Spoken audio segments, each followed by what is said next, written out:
Welcome you.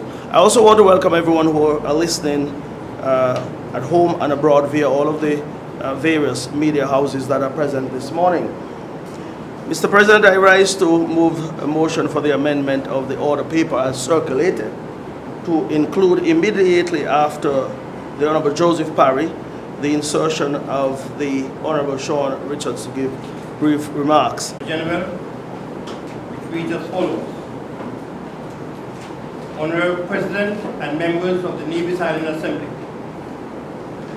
I wish to pay tribute to the life and work of the late Ambassador, His Excellency Vance Amory, JP.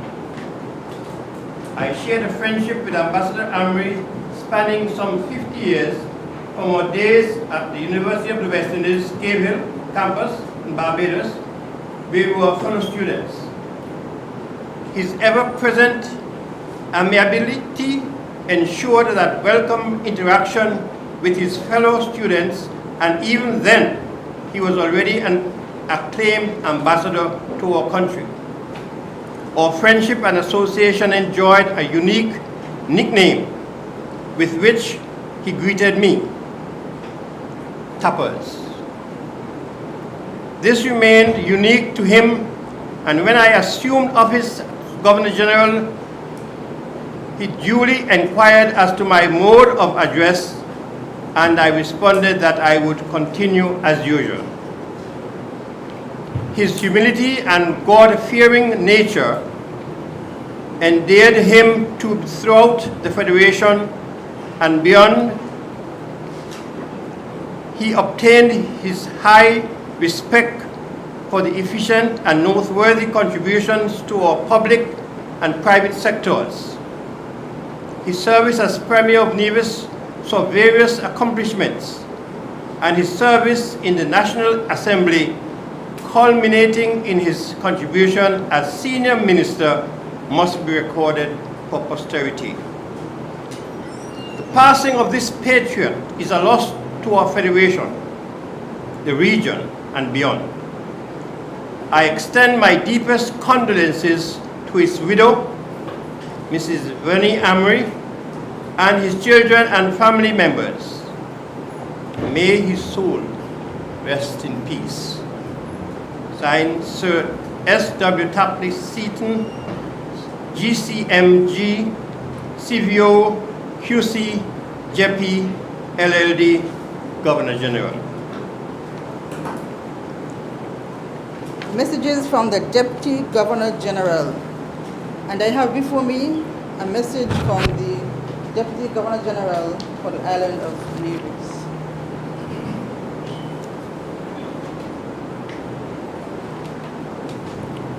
Mr. President and honorable members of the Nevis Island Assembly, greetings.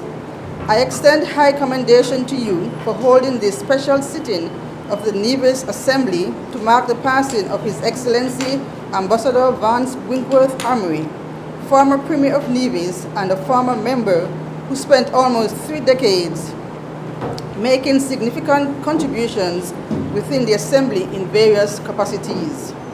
Our country, Sinkisa Nevis, mourns his passing, but reveres, appreciates, and treasures the magnanimous impact of his service to this country, the Caribbean region, and the world. Permit me to laud his tender touch, his encouraging words, his warm spirit, his kindness, his humility will remain as a hallmark of the person he was. We are grateful to God Almighty for loaning him to us. Mr. President and honorable members, I extend sincere condolences to you. I use this medium also to offer sincere condolences to his dear wife, his children, siblings, other family members, and all others who mourn his passing. May the bereaved be comforted by God's holy presence, his grace, his peace. His Excellency, Ambassador Vance Winkworth Amory, will be greatly missed, but always lovingly remembered. May his soul rest in peace. Her Honor, Mistress Hyleta Liebert, OBE, MH, Deputy Governor General for the island of Nevis. Announcements by the President.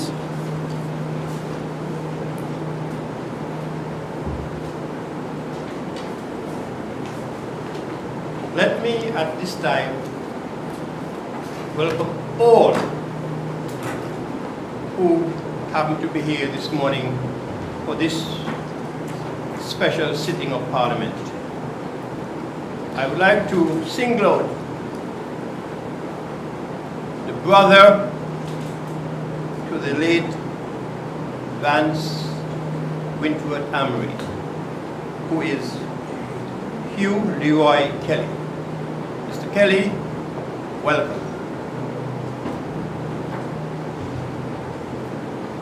Two, I would also like to pay tribute to the late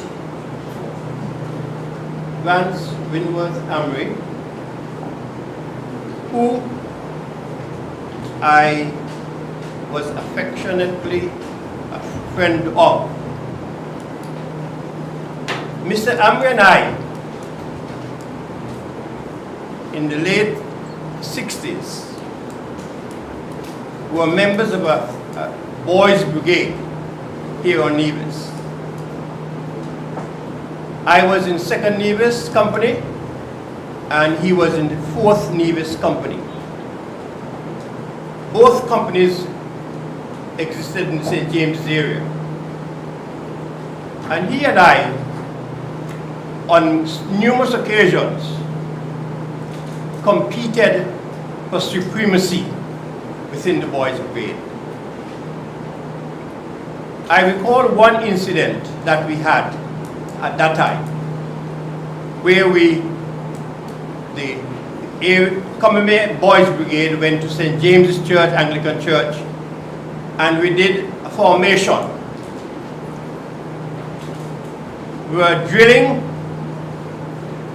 and we were able to, in threes, and then we were able to slow march and convert into 2 rows with precision. And that was something that he, up to a few years ago, he spoke about. Mr. Amory was indeed a very quiet, unassuming person. But do not get on his wrong side. Whenever we greeted each other, 2 things were done. One, we shook hands. But in shaking his hand, we had the Boys Brigade handshake, which a lot of you might not know. And then we would say the motto of the Boys Brigade, which was and is still sure and steadfast.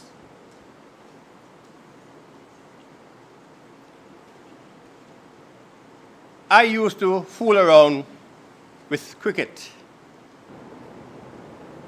And so we had an affinity together because he was a genuine cricketer.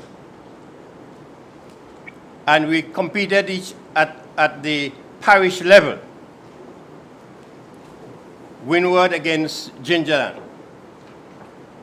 And for those of you who are old enough to remember the Whitehall playfield, that was the place that most people throughout St. Kitts and Nevis would end up on a Sunday afternoon just to watch cricket there. We had some very good times. Very good times. I recalled in 1997,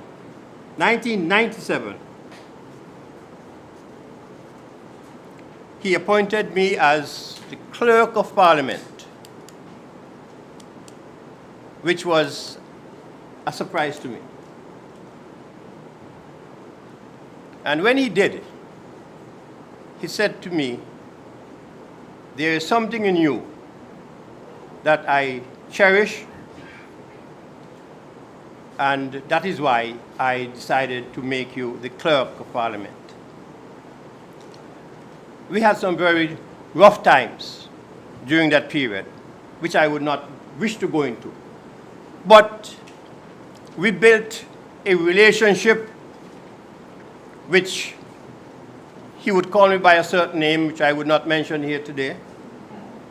Or if I am outside, I could say it, but not inside here. And I tried my endeavor best at times to ensure that I lived up to his expectation. And over the years, the relationship between Mr. Amory and I improved. So much so that in 2002, after the Nevis elections, he decided to take over the Ministry of Communications. And I was assigned to be the PAS Communications, to supervise at the time Public Works and Water Department. And the reason behind it was, he felt, that he needed somebody who could pull the two departments together, because the overtime that was paid out was exorbitant. And so he said to me, "Make some changes." During that time, some guys were working from 8 or from 7 to 3 and then work again in the evening. And I decided there and then to change that and had a shift system which would curtail the expenditure for overtime. A lot of the workers were upset, but I stood my ground with his support. And when I left in 2003, the overtime was almost not there. I said that to say this. He was a man of conviction. If he decided on doing something, he would do all within his power to get it done.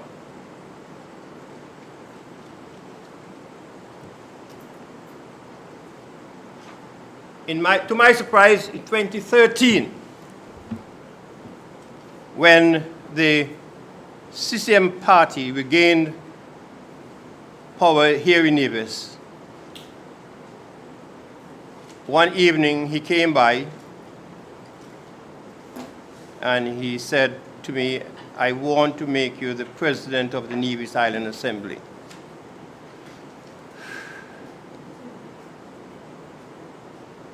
And I was dumbfounded for a while. He said, "I know you can do it, you have the experience," and that was history.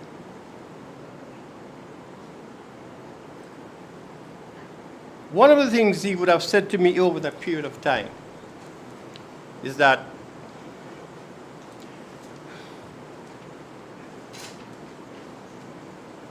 he was getting tired.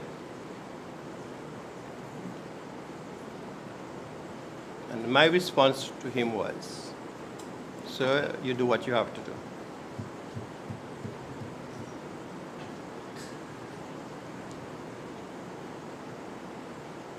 Mr. Amory and I had, as I indicated earlier, a very cordial relationship. And when I spoke with him last, was in January of this year, he said something to me which I held dear to my heart.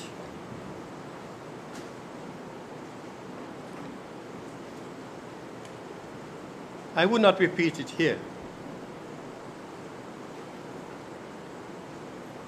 But I am fully aware that he knew what was happening to him.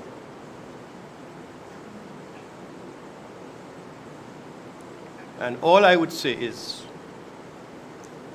may his soul rest in peace. Thank you.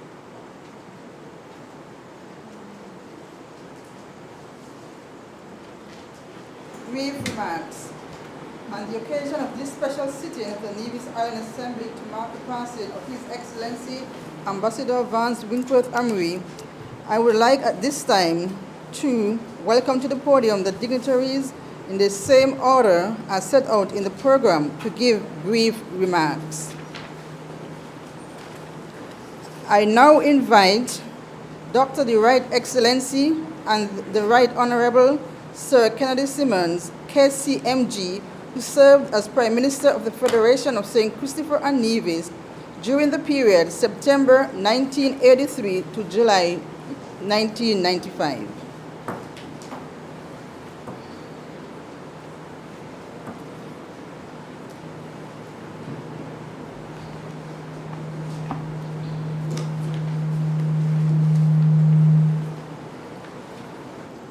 Mr. President,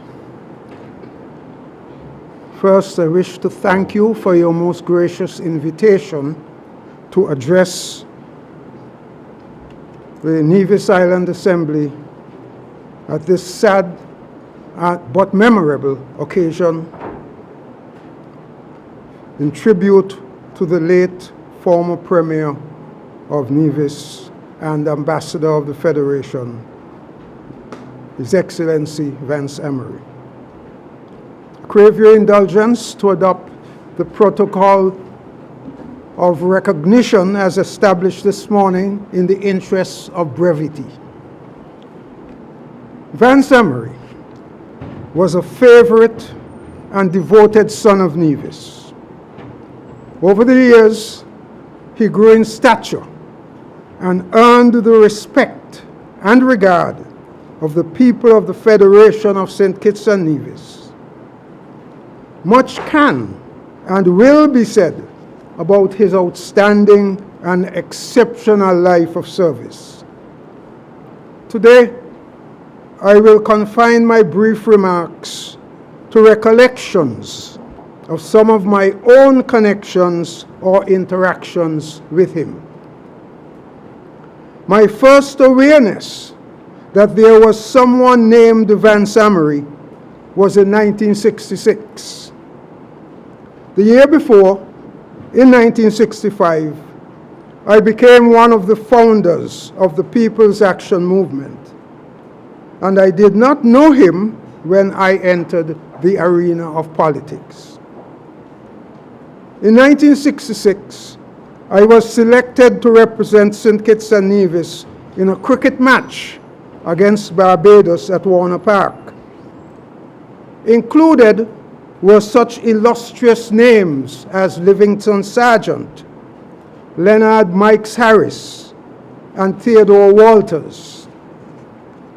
My selection caused a furor among a section of the faithful who diligently followed cricket at Warner Park. So persistent and vicious was their calumny that I went to the chairman of selectors, the late Mr. Calvin Wilkin, and told him that I wished to withdraw from the team. He insisted that I should play, as such action would be disrespectful to the selectors. So I played.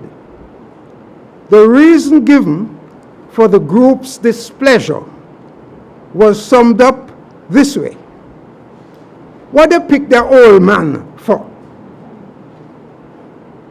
That old man, at the time, was 30 years old, 30. They should have picked the young boy Vance Amory from high school. So instead of picking Simmons, some fans argued that they should have given the schoolboy Amory the nod. I went away for 3 years shortly thereafter, and still had not met this favorite of the upper house, as they call themselves.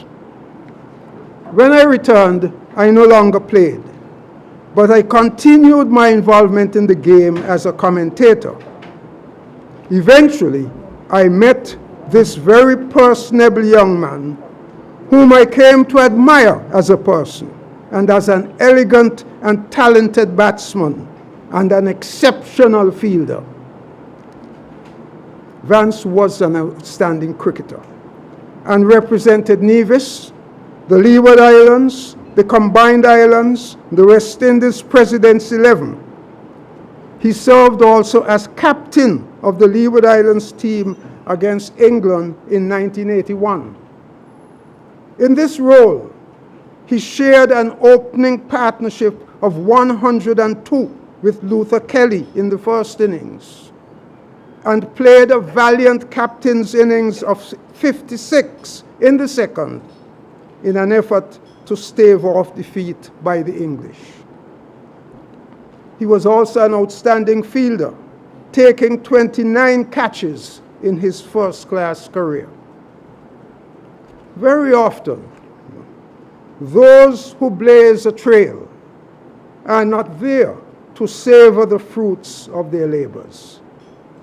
Vance, though, was there to see the ensuing generations of Nevisian cricketers like Elcomida Willett, Keith Atherton, Derek Parry, Stuart Williams, Kieran Powell, and Carl Tuckett reach the pinnacle of representing the West Indies in international cricket.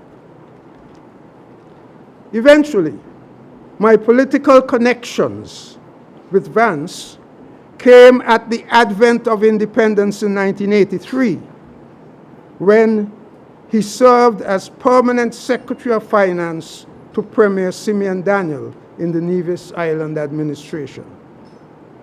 In that capacity, he was directly involved in the implementation of the financial arrangements between St. Kitts and Nevis as established in the Constitution.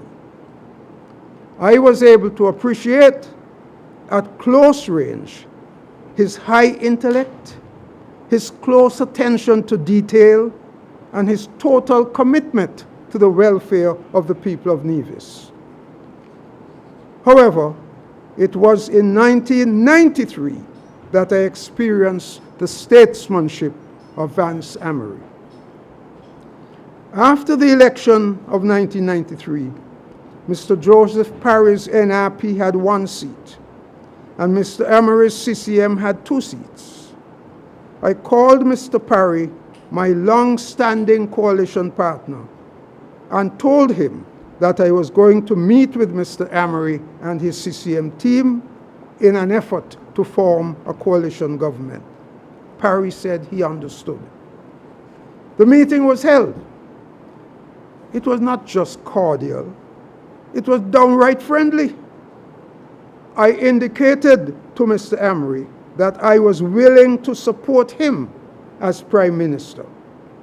He politely declined the offer, indicating that he wished to focus upon doing the best that he could for the people of Nevis. He further reiterated that he would not join with any other political party to form a government. However, he pledged to give qualified support to my government.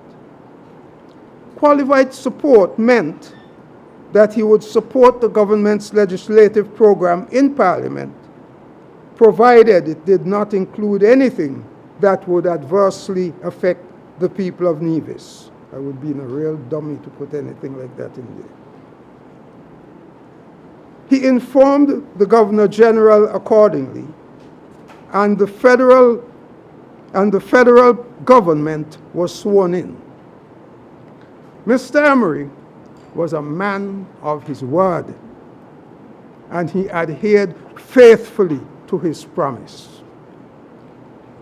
Such was the trust and mutual respect between us that in 1984, I asked Mr. Amory, in 1994, I asked Mr. Amory, the Premier of Nevis, to lead the Federation's delegation to the annual meeting of the Caribbean Development Bank. At that meeting, even though he was not in my cabinet, he was accompanied by Mr. Wendell Lawrence, the Federation's Financial Secretary. There was yet more to come.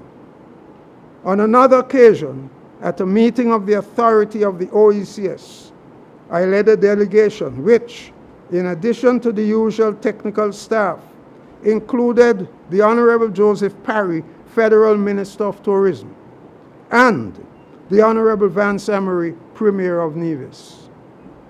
During the course of the meeting, in which the chairman was the late Honorable Lester Bird, Prime Minister of Antigua and Barbuda, I sat at the table with Mr. Parry on one side, Mr. Amory on the other. An interesting image of unity, don't you think? There is a photograph of the occasion in my somewhat unorganized archives. So I have asked Dr. Diggercus Jules, the OECS Secretary General, if he would have someone search for it at the OECS archives and share it with me again. However, there was more to it than mere imagery. At one point, during the discussion on a particular subject, the Honorable Vance Amory leaned over to me and in a whisper suggested an interesting variation that could be included in our agreed positions on the subject. I responded in agreement, and then I said, "Why don't you speak for the delegation on this matter?" I then held up the St. Kitts and Nevis nameplate to indicate to the chairman that I wished to speak. And when he acknowledged me, I asked the chairman, please, to acknowledge the Premier of Nevis, the Honorable Vance Amory, to speak for the delegation in the matter at hand. This for me was significant. Here was the Premier of Nevis, though not part of my federal cabinet, being allowed to speak at an OECS Heads of Government conference, while his opponent in Nevis, the Honorable Joseph Parry, a member of my administration, sat next to us.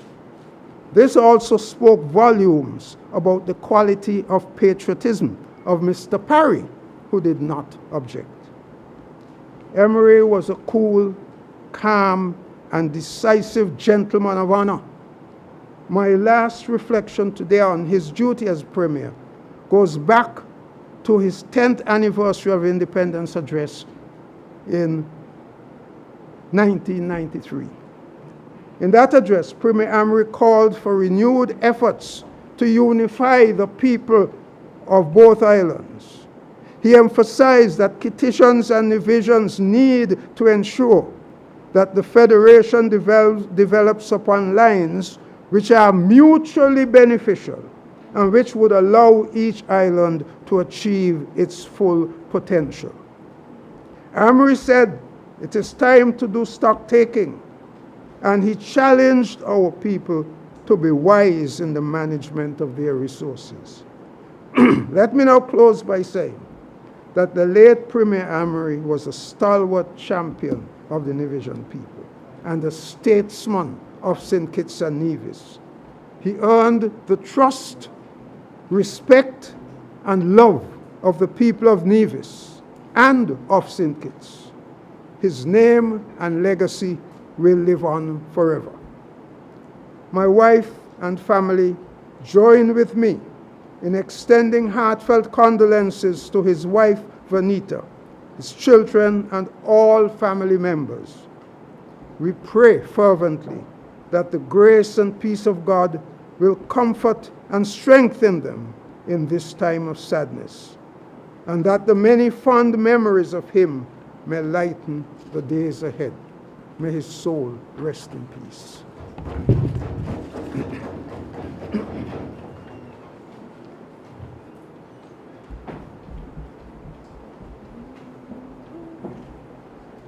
I now invite our next dignitary, the Right Honorable Dr. Denzil Douglas, who served as Prime Minister of the Federation of St. Christopher and Nevis during the period July 1995 to February 2015.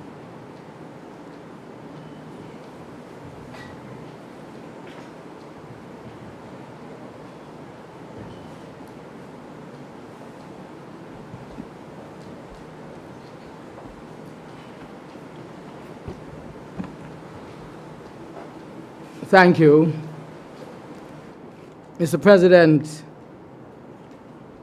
I wish to emphasize my gratitude to you and, of course, the government of the people of Nevis for this invitation to be present on this special sitting, but more so for the opportunity to speak on this very auspicious occasion when we are assembled here in this chamber to pay our respect to one of your fallen heroes, sons of the soil, and also, of course, to bring comfort to those who are left to mourn. It was with great shock that I learned of the death of the Honorable Vance Winkworth Amory, former Premier of Nevis and founder of the Concerned Citizens Movement of Nevis, ambassador, banker, cricketer, educator, husband, father, and again, a proud son of the soil. We recall that Ambassador Amory served as Premier of Nevis from 1992 until 2006, and then returned to serve from 2013 until 2017, when he would have retired. We understand that he was born in the Rollins village, which reminds me so much of a part of the village, St. Paul's, in St. Kitts, where so many people came from Rollins in Nevis. And he spent his life in the land of his birth, apart from the very brief sojourns abroad to advance his studies at the University of the West Indies and the University of the Virgin Islands, and subsequently to represent our country in his official capacity. The interest of our people as leaders has always been paramount, and we were always guided by the principles of good governance and goodwill. The government of St. Kitts and Nevis and the Nevis Island administration have worked over the years collaboratively on development initiatives designed to bring much needed benefit to our people and the countries on a country on a whole. In fact, Premier Amory and myself first came to the Federal Parliament, the National Assembly of the Federal Parliament, back in 1989, March, some 33 years ago. That's when we were elected, together with erstwhile friend Malcolm Gishard, the late Malcolm Gishard, and myself with Sam Conda in the National Assembly of our Parliament. We were the ones who sat on the opposition benches in the Federal Parliament in those days. During my tenure of service in the National Assembly, and of course, both as the opposition leader and then as the Prime Minister later on in our country, there were many occasions on which we would have had to work closely together for the advancement of our country, that is St. Kitts and Nevis, and specifically for the benefit of the people of Nevis. During my own tenure as the Prime Minister of the Federation, I had the good pleasure of leveraging my good offices on many occasions, especially in the international community, to secure the assistance, for example, of the Clinton Foundation for the geothermal project for Nevis, where discussions were held and commitments were made to generate social and economic benefits from renewable energy, which, according to the Premier then, must redound to the well-being of the people of Nevis. Furthermore, in the spirit of close cooperation and goodwill with the Nevis Island administration, it was the former Premier, Amory, whom I appointed to serve as alternate governor of St. Kitts and Nevis to the Caribbean Development Bank, an appointment which I just learned from Dr. Simmons that he had done something similar before me. In fact, in those days, Mr. Laurie Lawrence accompanied us to those meetings, not only of the CDB meetings in Barbados, but also accompanied us in the same capacity to the Bretton Woods institution meetings that were held by the IMF and World Bank in Washington or wherever those meetings were held. I must emphasize that the relationship in attempting to forge forward our country, St. Kitts and Nevis, and of course Nevis, there were moments of what appeared to have been not the best terms. In fact, I recall very, very vividly the attempt to open a federal office here in Charlestown after succeeding at the polls in 1995, and felt it was important for us to bridge that divide between the two governments so that the people of Nevis would have access to the federal government in St. Kitts without having to travel to Bastia from Nevis occasionally. In fact, that was met with some misunderstanding. And we also remember, and I also remember, of course, one of the important landmarks in our history and our development, when, after this very chamber had successfully passed a resolution for secession, Clause 113, that it was pursued. And this also would have occurred, I would say, background information, because there was a revisiting of the laws pertaining to the establishment of the international financial services sector. That meant, of course, some effect on the banking and offshore sector here in Nevis, and that would have prompted those difficult times. But during all of those, there was a cordiality, and there was still a friendliness with which we conducted our business on behalf of the people of the country and on behalf, of course, of the people of Nevis. There also would have been many positive steps that would have taken during his tenure and my tenure.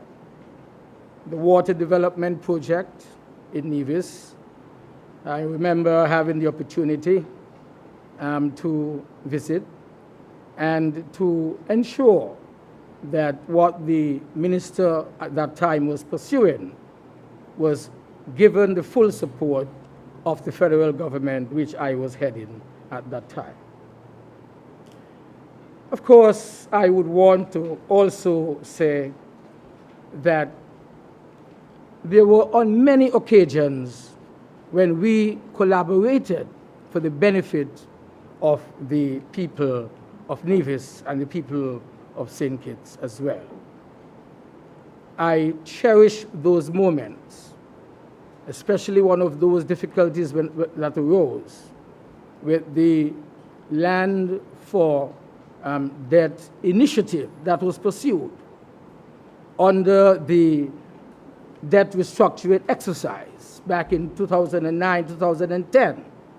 And of course, the collaboration that was evident in pursuing the IMF program for restructuring of the economy that had been severely affected by many disasters and other threats globally. I want to say, however, that he was a well-rounded personality whose contribution to his country was not limited to the field of politics.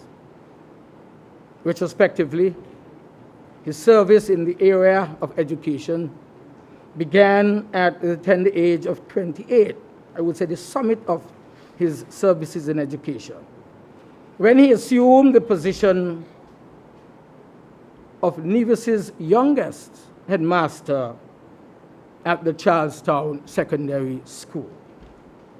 Subsequently, he served in the banking sector when he headed the Charlestown branch of the St. Kitts Nevis and Anguilla National Bank before serving as permanent secretary in the Ministry of Finance under the premiership, I should say, of our national hero, Right Excellent Sir Simeon Daniel.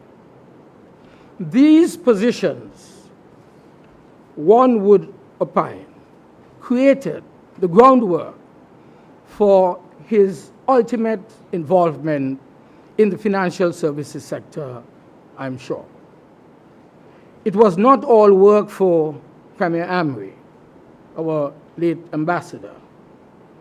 He also, of course, was a sports enthusiast, as you've heard before, who made his mark in the game of cricket as a son of the region and not just of the Leeward Islands.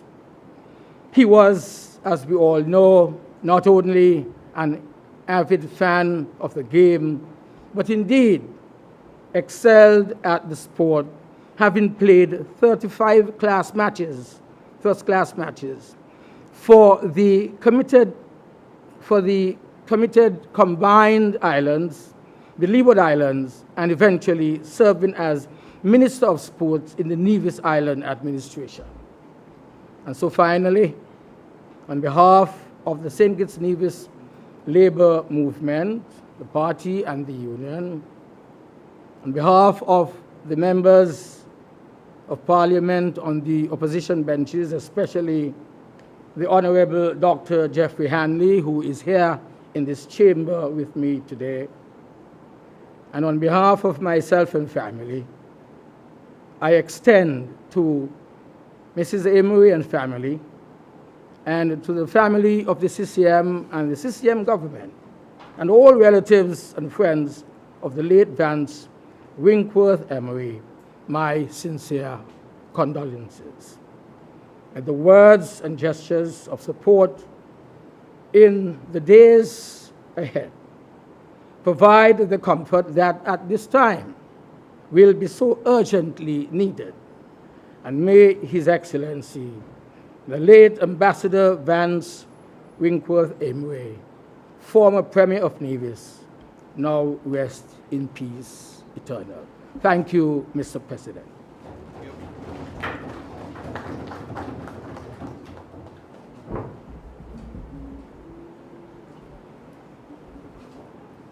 I now invite our next dignitary, the Honorable Joseph Parry, who served as Premier of Nevis during the period July 2006 to January 2013.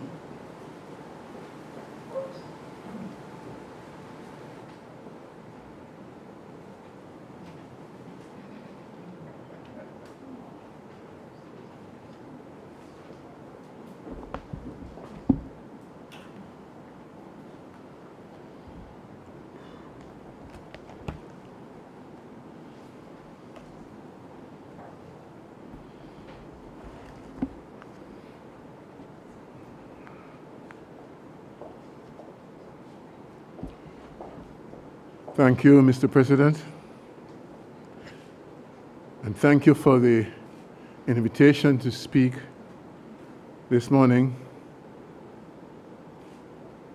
in the Nevis Island Government Parliament on the life and times of His Excellency and the former Premier of Nevis, Mr. Vance Amory. All the protocols having been observed, I move forward with my statement or brief address. I first met Mr. Vance Amory in first form at the Charlestown Secondary School in 1960. In those days, we were decked in a blue shirt, khaki pant, and long brown socks up to our knees, and in very black shoes, with a tie, the school tie, that was gold, green, and red. It was a small class, and we soon got to know each other pretty well. I remember the days when we rushed out at break time to play what we call septic tank tennis, that was close by. And sometimes after lunch we'll play cricket. Of course, Vance was a better batsman than all of us. But in those days, nevertheless, everybody played cricket. We graduated from the Charlestown Secondary School in 1965. And three of us went on to the St. Kitts Nevis Grammar School.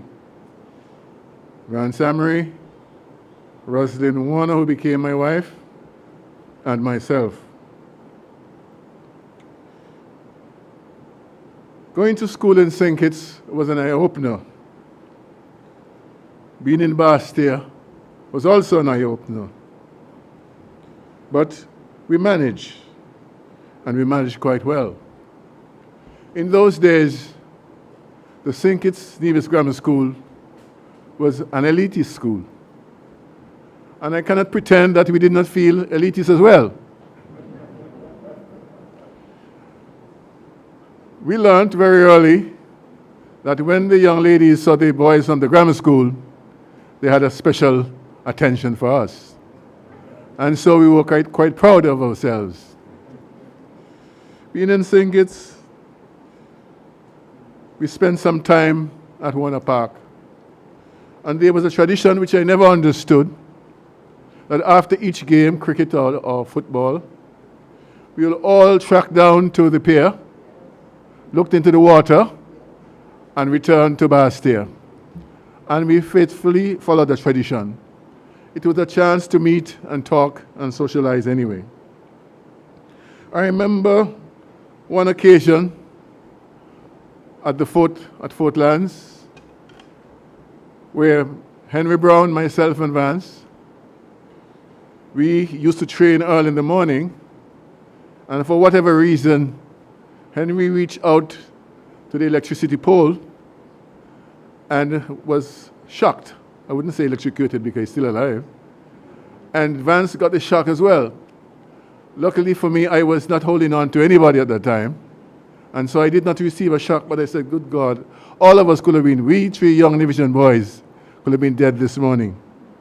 And we never again went to any training early in the morning. Of course, we went to accompany him because he was the athlete, not us. And it was a lot of fun anyway. At school, Vance Amory, myself, Marcel Fabian Foy from Anguilla, and Arthur Lake spent many hours arguing. Instead of studying, we were arguing. And what were we arguing? Religion. Lake was a Seventh-day Adventist, and the other three of us were Anglicans, and we had difficulty in understanding the ways of the Seventh-day Adventist Church. But Lake was very vocal, and he was able to handle all three of us. He was never tired of dealing with that situation. It was fun, and it was in preparation for what was to come. We left the school in 1967. I used to be very interested in politics in those days, not to be a politician, but from a student point of view. And many times I tried to get Vance to come to meetings at Pall Mall Square to hear the People's Action Movement, PAM, or Labour speak. He never showed any interest. And to tell you the truth, I really did not know that Vance had any interest in politics all those years up until the 1980s.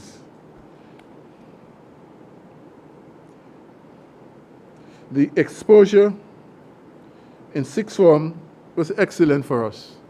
Hearing deliveries from Dr. Simmons, Billy Herbert, and Michael Powell, who attracted everybody.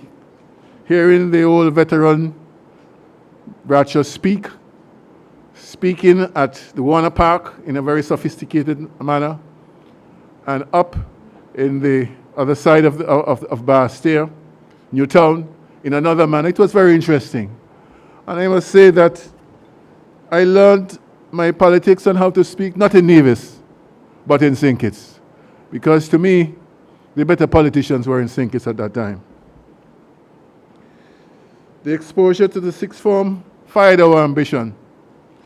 It was a time when you had people like Eric Williams, Bird, Bradshaw, Bustamante, Norman Manley. They were fighting to shake off the shackles of colonialism. These were outstanding speakers and outstanding figures in the Caribbean, and they fired our minds to the need for independence, for the need to be so different, to get away from the British and rule Britannia, and to stand for what was Caribbean and West Indian. It was a time when we discovered ourselves, our identity, and our self-esteem to be black and proud in the Caribbean. It was the great time of Garfield Sobers and Frank Worrell. Just like in the United States of America, you had Muhammad Ali and others who were standing up for the rights and privileges of black people. So we were fired, and I would say that maybe it was the worst of times, but it was also the best of times, because more and more opportunities were opening up for us. And so very early, very late in the 1960s and early in the 1970s, off we went to the University of the West Indies in Barbados. In those days, on Nevis, you had 2 or 3 teachers who were graduates. Some of the others never even went to sixth form, and they were teaching you subjects for GCE. When we did our history exam in 1965, I had never seen, and Vance had never seen, an exam paper. Sometimes when the questions were written on the board, because in those days it was written on the board, we did not even know it was an exam question.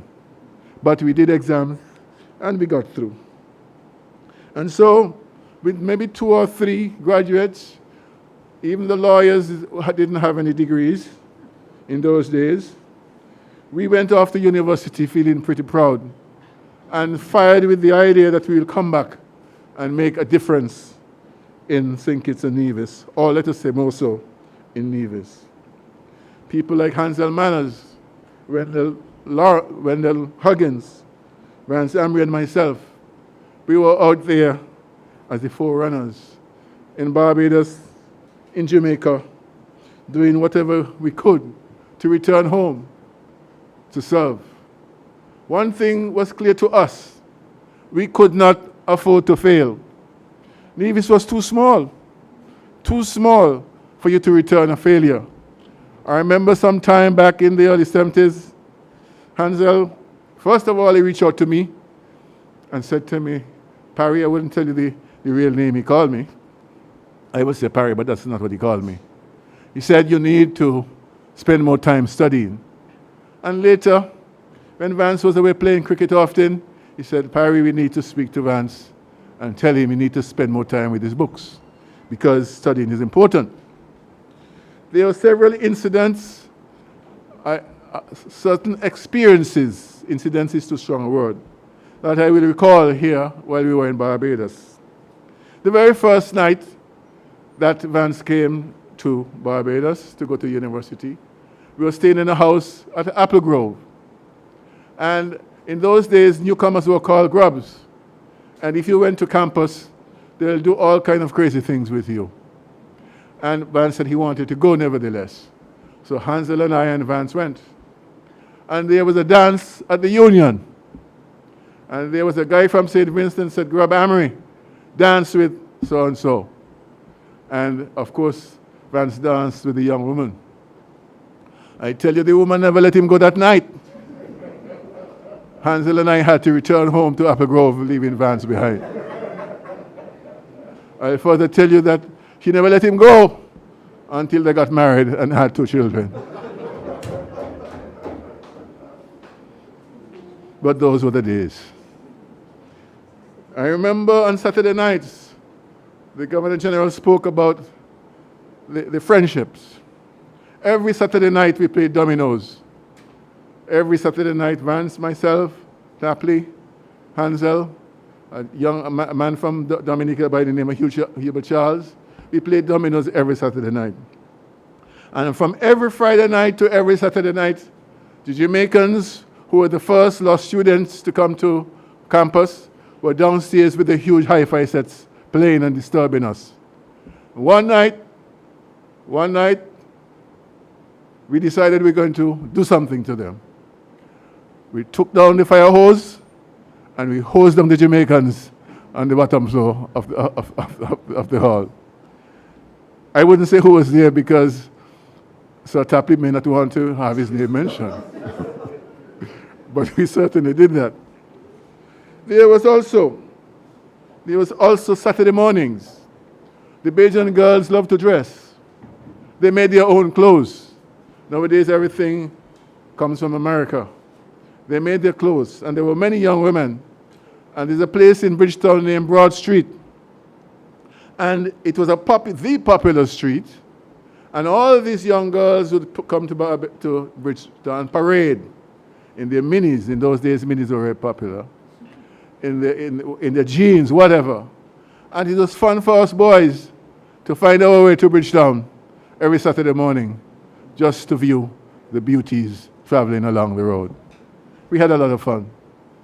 At Apple Grove, I remember lobbing balls to Vance because there was nobody to train him when he wanted to play cricket until he became a member of Spartans, a first-class team in Barbados. It was a lot of fun in those days.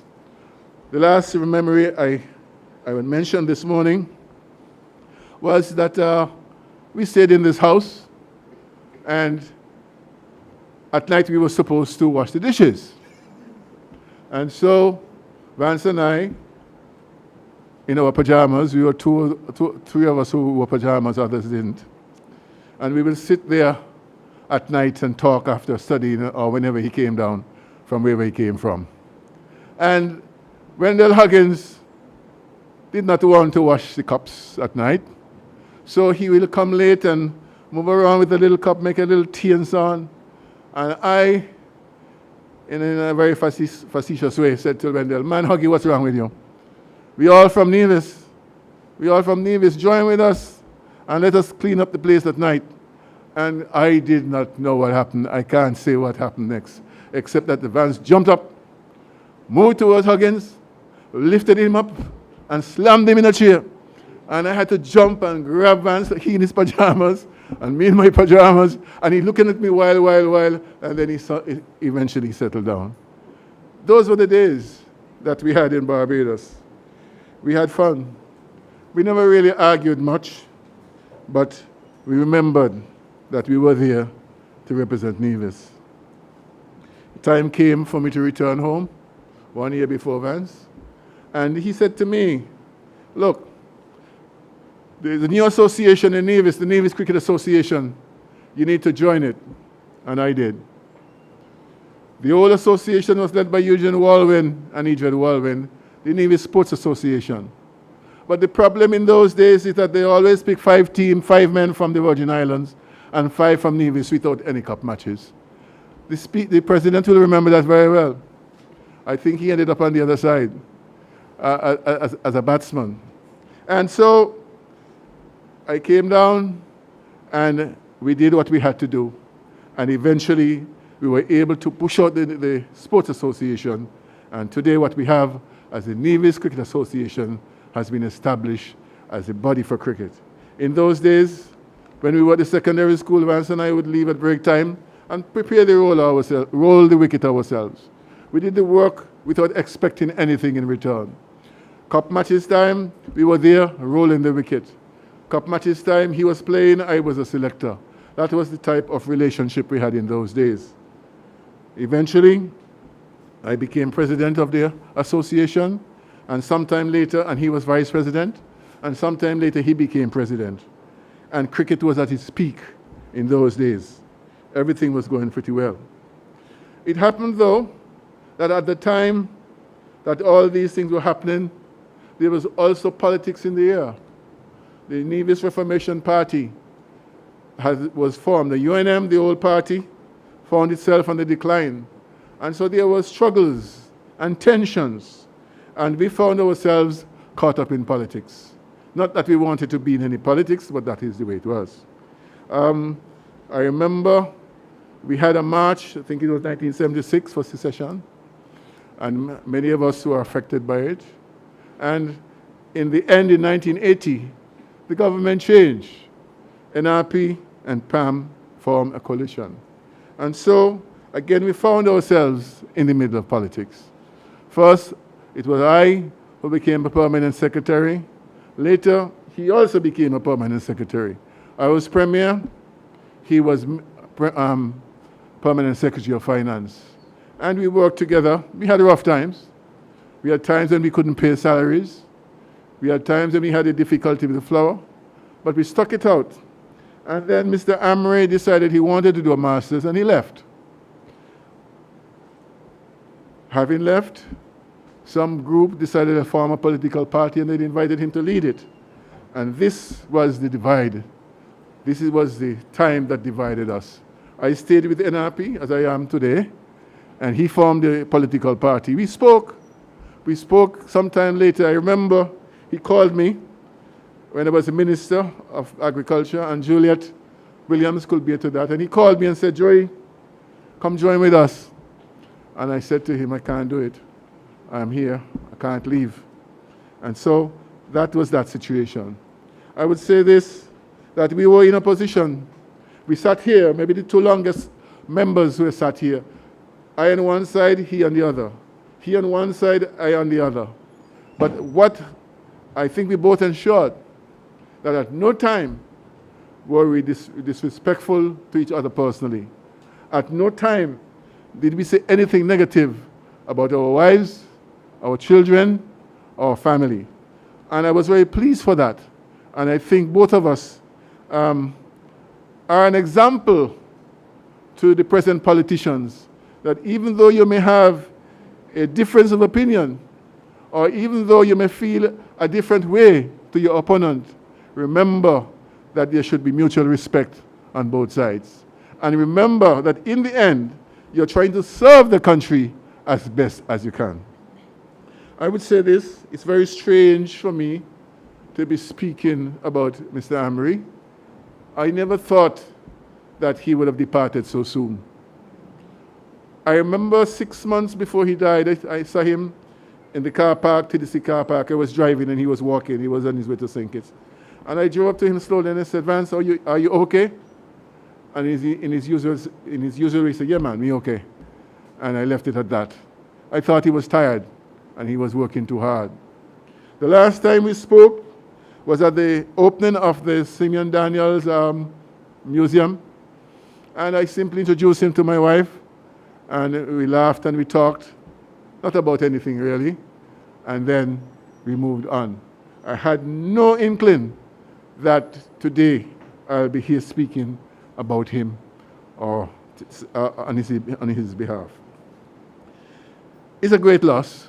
It's a great loss to all of us. It's a great loss to the island. Mr. Amory has served the country as head of the school, as an outstanding cricketer, as a banker, as a civil servant, as a politician, and finally, as an ambassador. He will be well remembered by many of us. He was well loved. That is something that we could not take from him. I would say that the whole island loved him and had a respect for him, even if they were not on his side. And he had a way to reach out to those who were not on his side and try to befriend them. That is quite good. I must say, I myself, while not as sociable as he was, always tried to befriend anybody, regardless of their political inclination. Because I think that is the way it should be. That people should have a chance to support whoever they want to. And if they wish to change, they could change. It is your business to try to persuade them, but you do not have to victimize them or punish them because of their beliefs. And so, I wish to say that Mr. Amory is no longer with us. He has done his bit, and he's gone. On behalf of myself, my wife, and my children, and I would say one of my children is his godson, on behalf of all those persons, I wish to extend condolences to Vernie, his wife, his two children, Adiola and Abena. His sister Meredith, because a lot of persons don't know that Meredith protected Vance at school and worshipped him throughout his whole life. And to Arlene as well, who had a long and very good relationship with him. And all his friends and family, I offer sincere condolences. As a good Anglican myself, and he being a good Anglican, I say, may the angels reach out and take him to his rest. May his soul rest in peace. I thank you.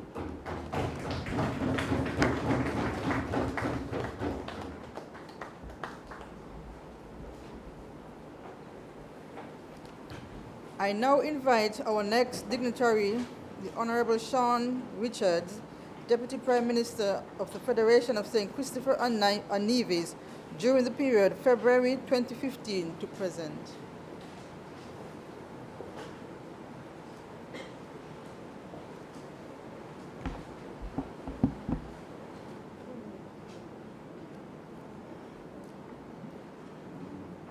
Thank you, Mr. President, for giving me the honor of making a brief tribute to the late Vance Amory.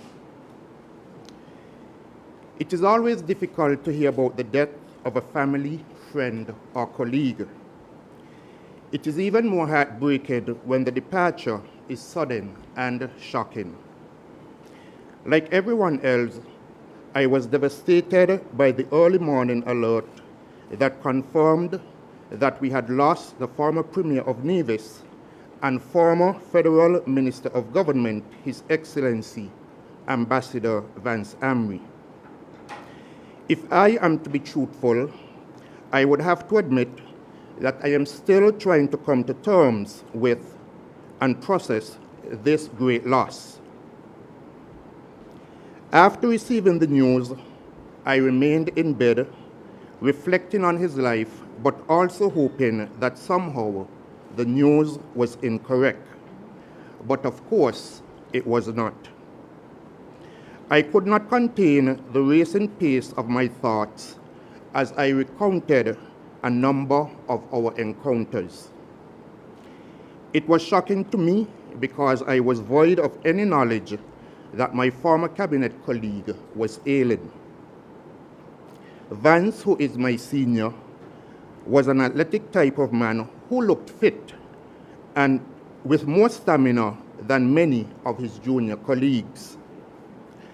But I also knew that he was a private man, and that privacy that he craved facilitated his quiet battle with cancer, just as perhaps he hid the pain that sometimes struck from the cricket ball, like when he suffered a broken nose.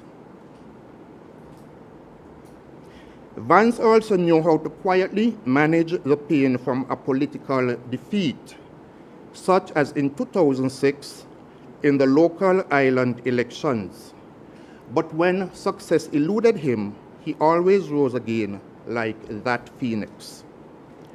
Unlike many of you, I cannot offer first-hand accounts of his prowess on the cricket field, whether for Nevis, the Leeward Islands, the Combined Islands, or the West Indies President's 11.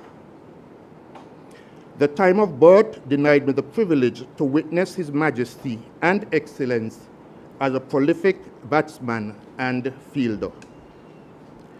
I take pride, however, in listening to the great stories about what he was like at the top of his game. Though he perhaps spoke little of it, I am sure it gutted him when his natural cricketing abilities were constantly overlooked by the selectors across the West Indies. His story obviously must be counted amongst the many sporting tragedies of what others describe as an anti-small island selection tendencies that were prevalent in the 1970s. However, I urge us not to await the approval of others when we internally have the power to honor our own high achievers, and Vance Amory was a high achiever.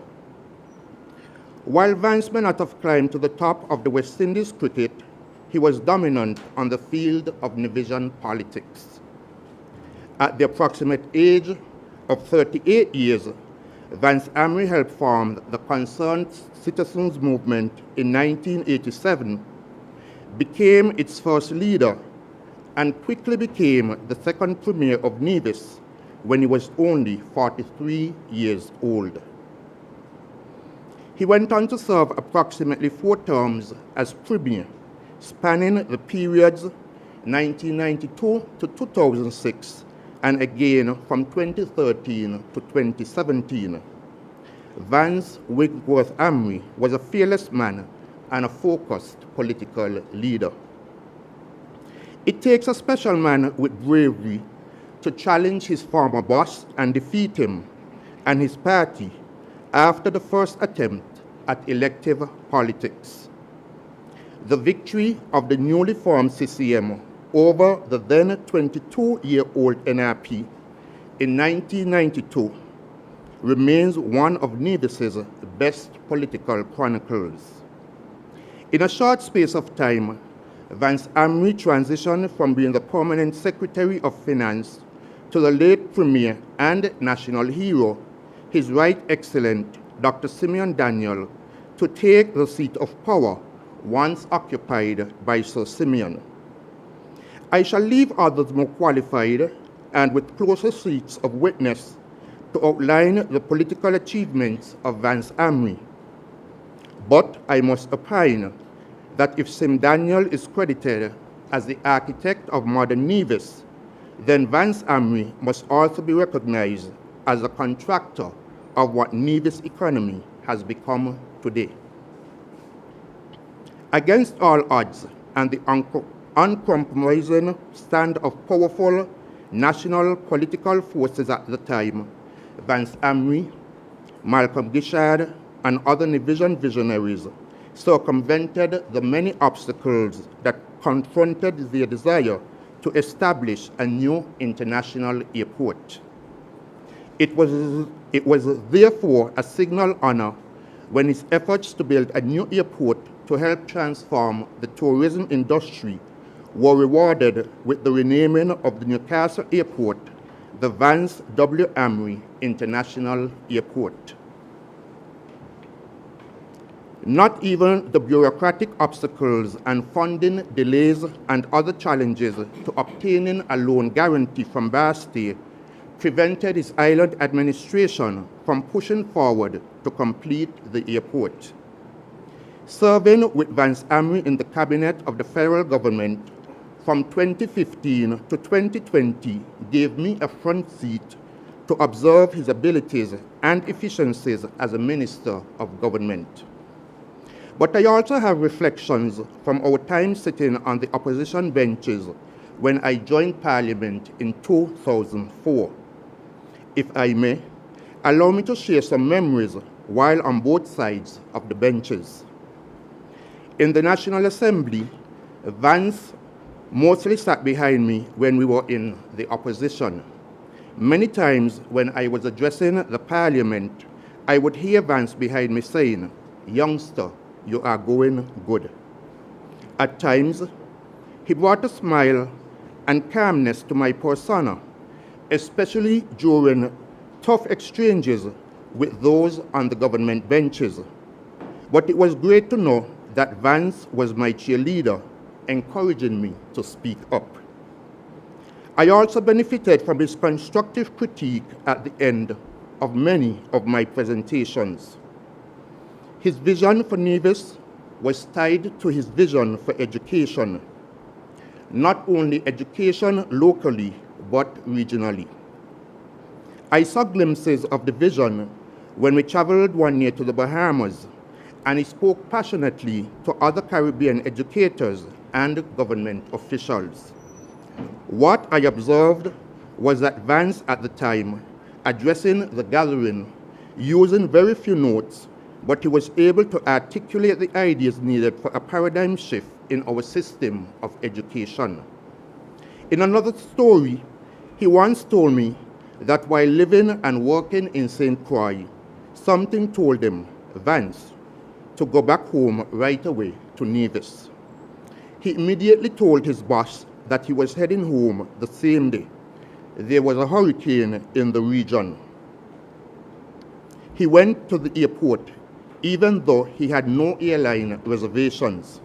He grabbed his bag and hopped onto a flight to Nevis.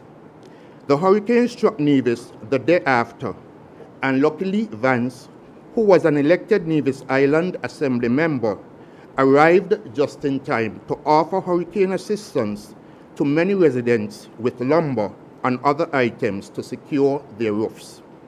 He lamented that it was God who spoke to him, telling him to go home and help his people. As a senior minister of government, Vance looked out for the younger ones. He kept attuned with things affecting not only his ministries, but also mine. He had a habit of sending me encouraging messages and advice, and shared any information he thought would be helpful. One year, while he was in Venezuela as part of an election international observer team, he found the time to send me some WhatsApp messages. He said he was just informed that the taxi operators at Port Zante were planning a protest regarding the dispatching arrangements at that facility, and he wanted to give me a heads up. At the time, I was acting Prime Minister. He, however, said that he hoped that nothing serious would result from the planned protest. He also sent me advice as Deputy Prime Minister, and in 2021, after the budget debate, he sent me a message saying, "Thank you, Deputy PM Youngster. Congratulations on a very sound presentation. I travel tomorrow. You have an enjoyable Christmas as well. Be safe and keep well." Last year, when we had a power outage, he sent me words of encouragement as the Minister of Public Utilities. He ended by saying after we had restored the service to residents, "Great work, have a toast, but at home, LOL." I have shared those reflections to support the argument that Vance Amory was a true and caring leader who not only looked out for himself and his ministries, but also showed concern and support for the success of his colleagues. In closing, I want to recognize Vance Amory for the role he played in the formation of the coalition government and the efforts he made to secure our success at the polls. His commitment to making the union work must equally be acknowledged. He died serving in the interests of his country, and he dedicated his life's work to serving others. This he did as a teacher, headmaster, bank manager, permanent secretary, island assemblyman, minister in the NIA, and premier. It was also captured in his service as a federal minister and the latter years as an ambassador for his country. We shall all miss him, his smile, calm personality and his tempered words, and I shall miss his wise counsel. Death is neither a friend nor an enemy to anyone. It is simply a reality that awaits us. It has no biases and it extends no favors. But what is unquestionable is that death is a destroyer. I have searched, but yet there are no words that I can find to bring comfort to his family, his dear wife, and children. Today, we honor a father, husband, brother, uncle, son, cousin, and a friend to many. Today, we formally begin to say, though with a swollen heart, farewell to a committed servant of Nevis and St. Kitts. It would not be cliche to say, Vance Amory left us too soon, but let his sudden departure be a lesson for all of us. Therefore, as Michael Landon is known to have said, whatever you want to do it now. There are only so many tomorrows. Thank you, Vance Amory, for your service. I extend condolences on my own behalf, on behalf of my constituents, and also on behalf of the members and supporters of the People's Action Movement to his wife, his children, family members, and all those left to grieve his death. May it please you, Mr. President.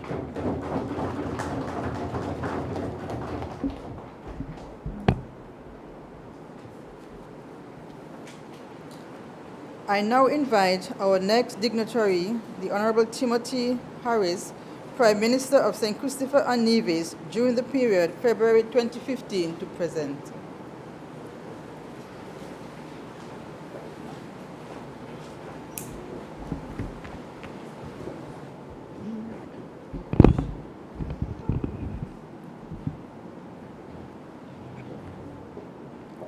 Thank you very much, Mr. President. Allow me to again express my gratitude for the invitation extended to me in my capacity of the Prime Minister of St. Kitts and Nevis to bring remarks in this important sitting intended to pay tribute to the late, great Ambassador Vance Winkworth Amory. I want to recognize the protocol list so ably put forward and adopted, and to thank all the dignitaries who have come, including past members of the National Assembly, the Nevis Island Assembly, who are here. I rise with your leave, Mr. President, to pay tribute to a man whom I have long considered as the embodiment of a true national hero. And I look forward to the fulfillment of this in due course by the relevant committee.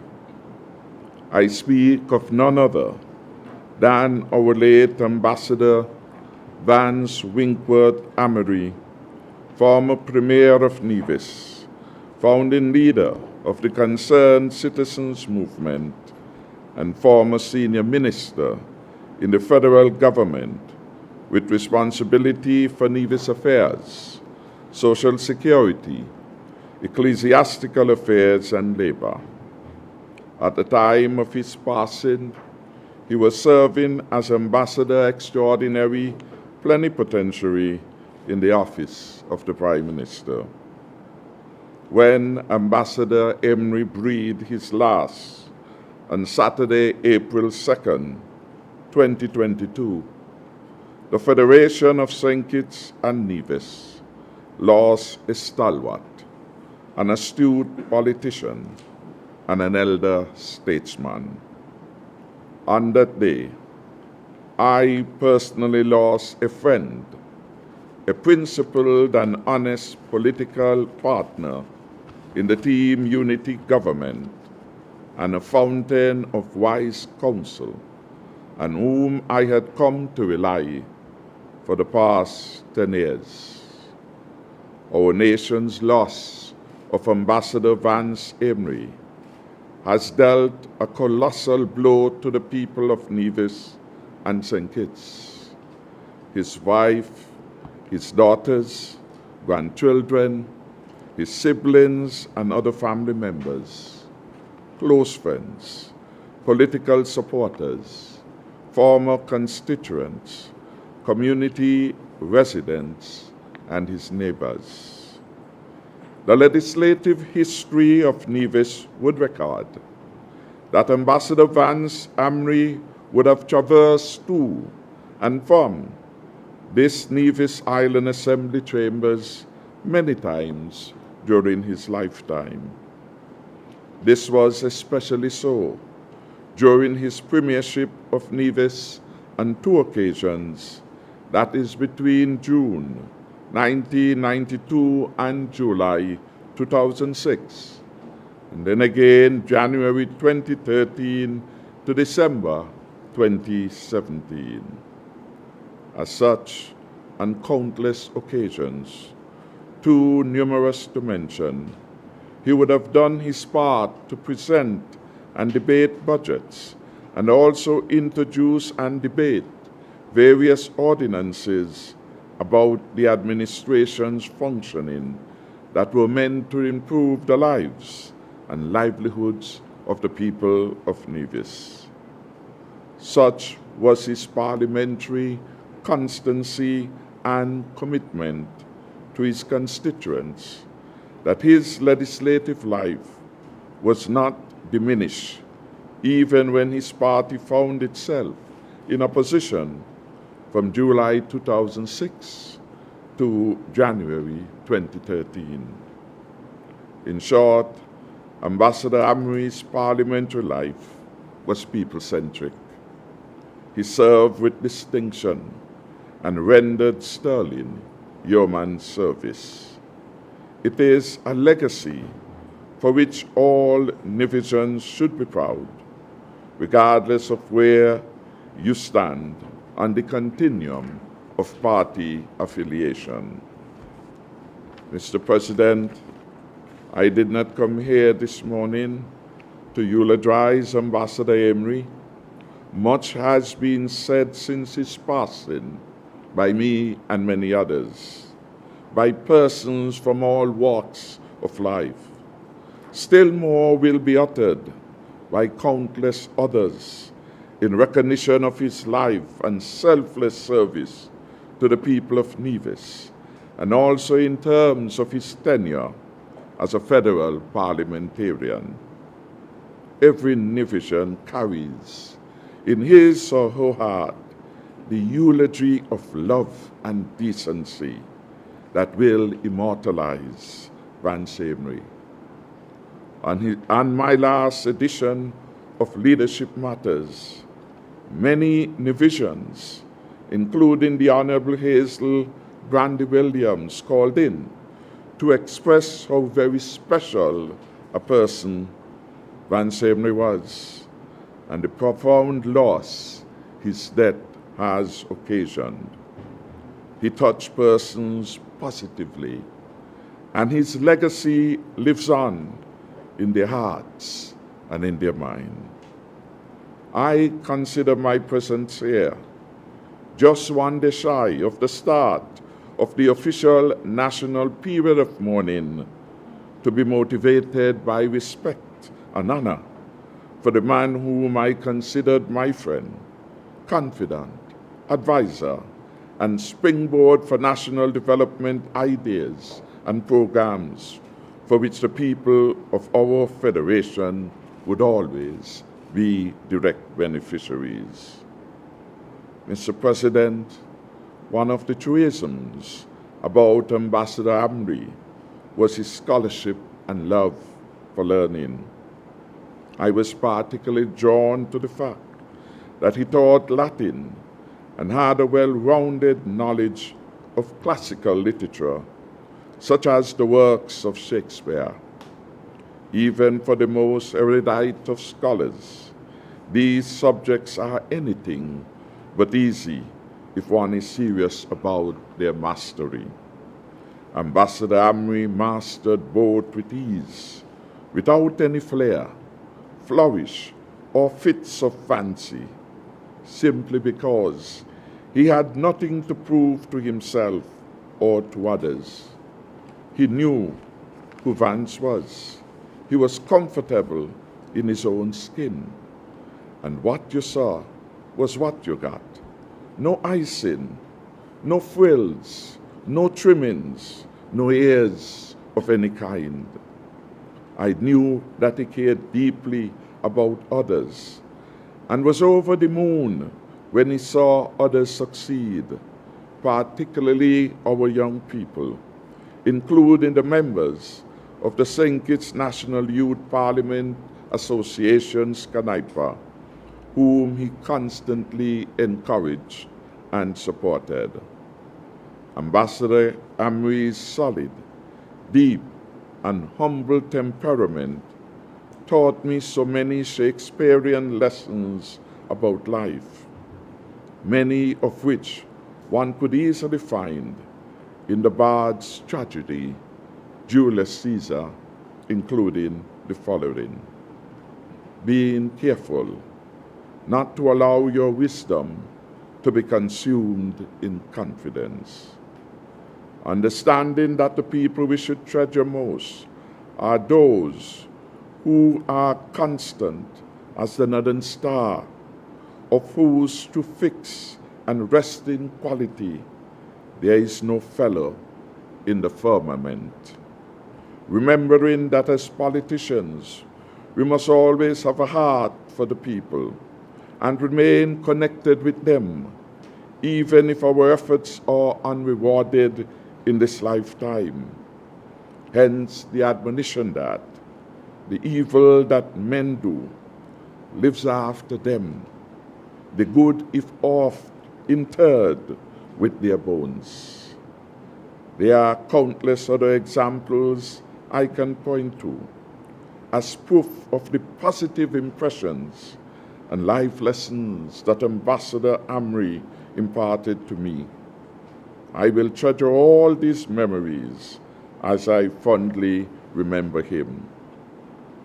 I would have had the pleasure of spending a bit of time with Ambassador Amory on Thursday, March 17, 2022, the day he departed for England to seek medical care. In spite of his painful condition, he maintained grace and dignity as we spoke. We spoke of national interests and priorities, not personal matters. Why? Because this was the type of person Vance Amory was. He was never consumed with self or his ego. He was a genuine individual. I am happy to report that up to 32 hours before Ambassador Amory passed, when we would have had our last conversation, his focus was still on the people of St. Kitts and Nevis.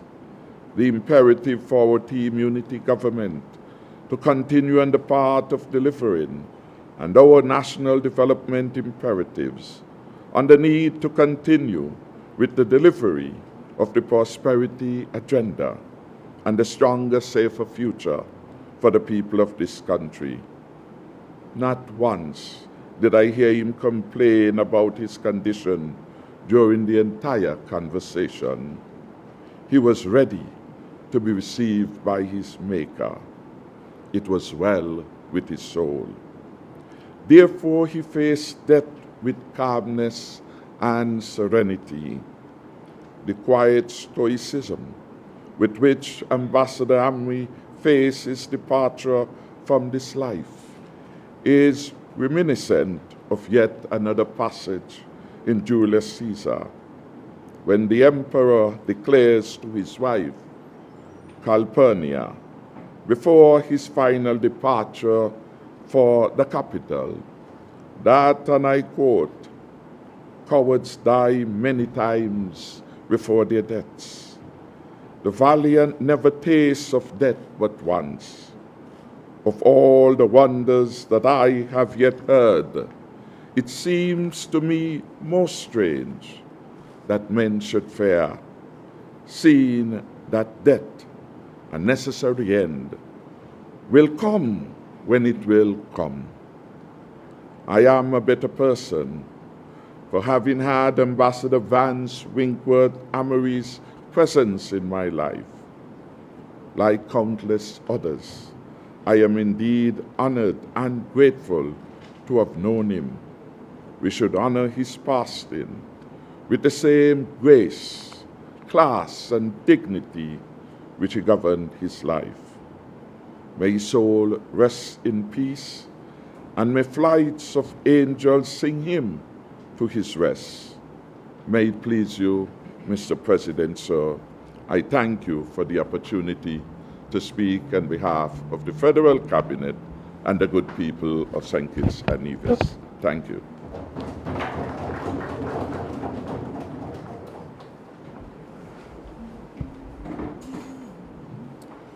I now invite our next dignitary, Mrs. Jane Nisbet Harris, elected member in the Nevis Island Assembly during the period February 1992 to July 2006. February 1997 to July 2006.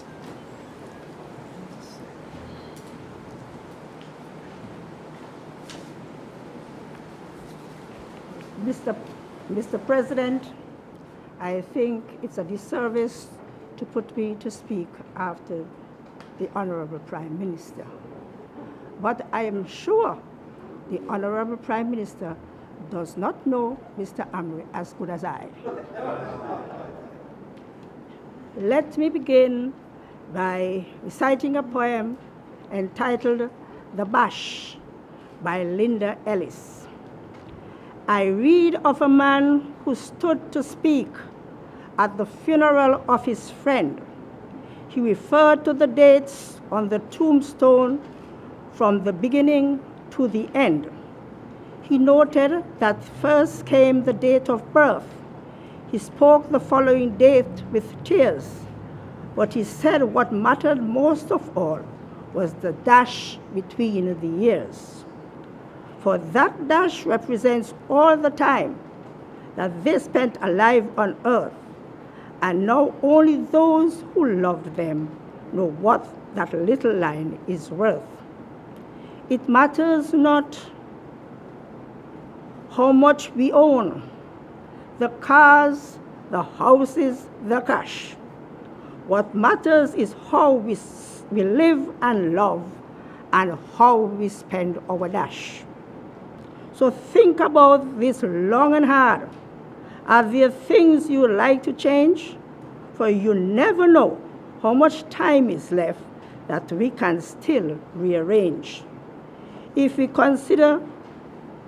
we should just slow down enough to consider what's true and real, and always try to understand the way other people feel.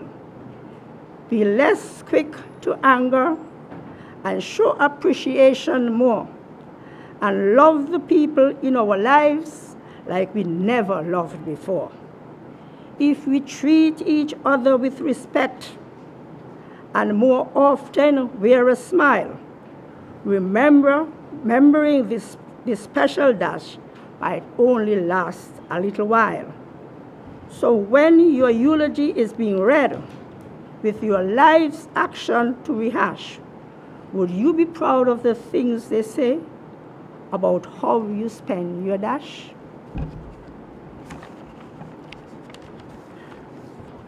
I think everyone could remember the time, who told them, and on which medium they learned of the untimely passing of Vance W. Amory. A former Premier of Nevis, the senior minister in the federal cabinet, His Excellency Ambassador. Even though some of us saw it with our very own eyes, we were still hoping it was not so.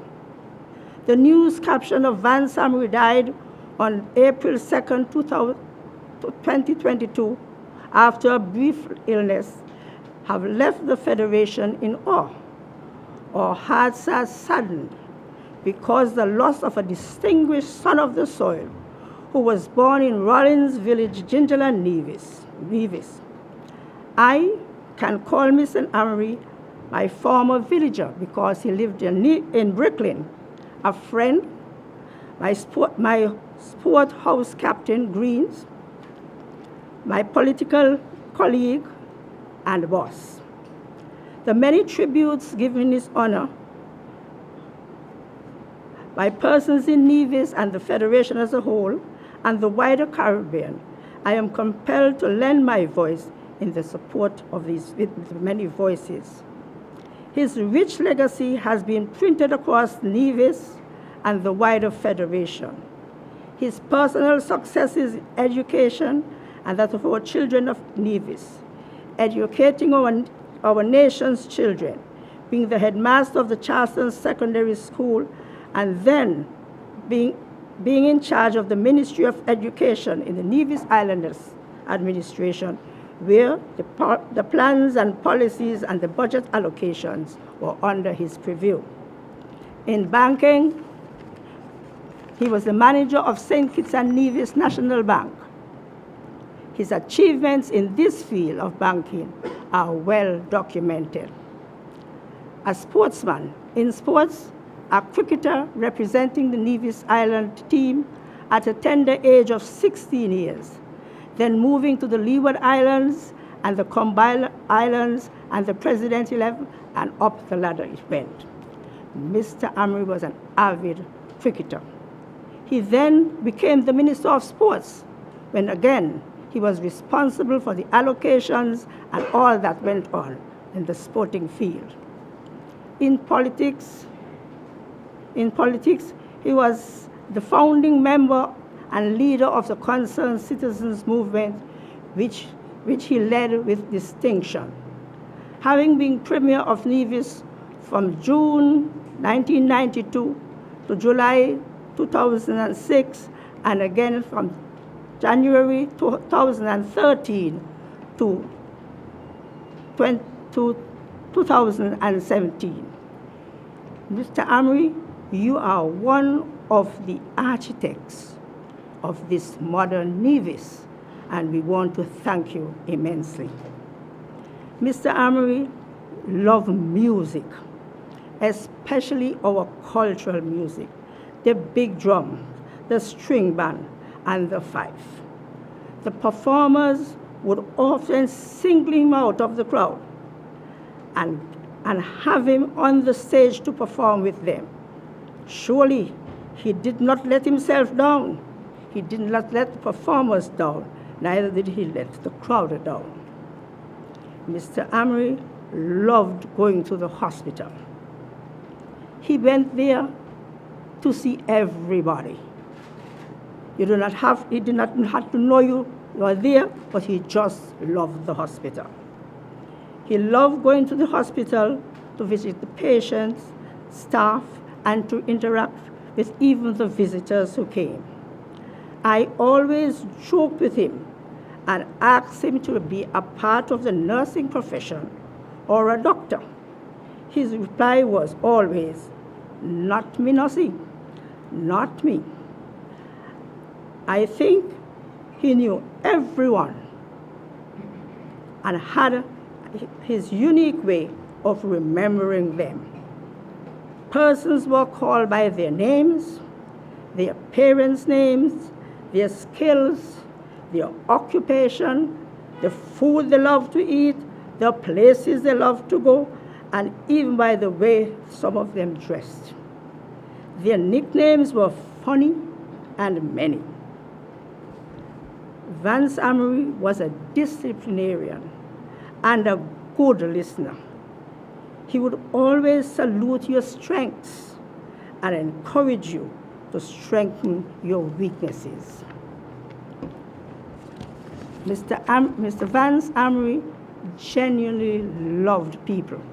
He loved people from the cradle to the grave and was always interested in their well-being. No wonder, during an election campaign, our theme was "People Matter More." and we came again with People Matter Most. I want to thank you, Mr. Amory, for your unwavering support in enabling me to have a voice at the policy-making level in the Nevis Island administration, thus becoming the first elected woman in the Nevis Island Assembly. Your support was consistent and genuine. The measure of life is not merely how many years we live, but how those years are lived, particularly in our contributions towards the well-being and the upliftment of others. So when your eulogy is being read, with your life's action to rehash, would you be proud of the things they say about how you spent your dash? His dash from May 22nd, 1949 to April 2nd, 2022 was well lived. Well done, Mr. Vance Winkworth Amory. May his soul rest in perpetual peace and rise in glory. To his wife, Mrs. Vernie Amory, his children, Adiola and Abena, his grandchildren, his siblings, especially Meredith, and his many cousins and many friends and colleagues. I offer, on behalf of myself and sons, my deepest sympathy, and may this gentle giant rest in peace. I thank you.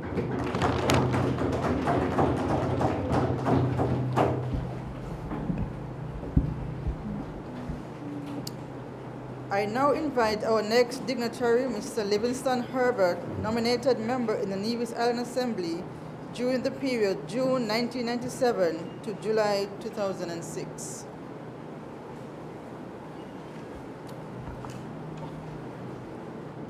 Thank you, Mr. President. As I sat and listened, I was thinking that what I have written was said already. But as I look at what I had prepared, I notice I have probably different slants. And I want really to pay tribute to a man, to a friend, to a colleague. And the best way I can think of in paying this tribute is as follows. And slowly answered author from the badge. The old order changeth, yielding place to new. And God fulfills himself in many ways. I have lived my life, and that which I have done, may he within himself make pure. These words were written by Lord Alfred Tennyson in his poem, The Passing of Arthur. A champion of a man, no less noble than Arthur himself, has passed, and these words are as fitting for him as they were for the noble King Arthur. I speak of Ambassador Vance Winkworth Amory. And I pause. Vance Winkworth Amory was CCM leader before ambassador. Vance Winkworth Amory was premier before ambassador. And I believe when we combine all three, we really have something monumental to give thanks to Almighty for the life and times of Vance Winkworth Amory. It is said good men must die, but death cannot kill their names. I will go further and say, good men must die, but death cannot kill their names. Neither can death erase their contribution. And Vance's contribution to his island home is unparalleled. Whether it is in church, he was an avid Anglican, sports, education, banking, public service, or representative politics, Vance Amory has excelled. As an Anglican, I cannot think of any other who has served in the various ministries of the church as long as he has, or from a young age as he did.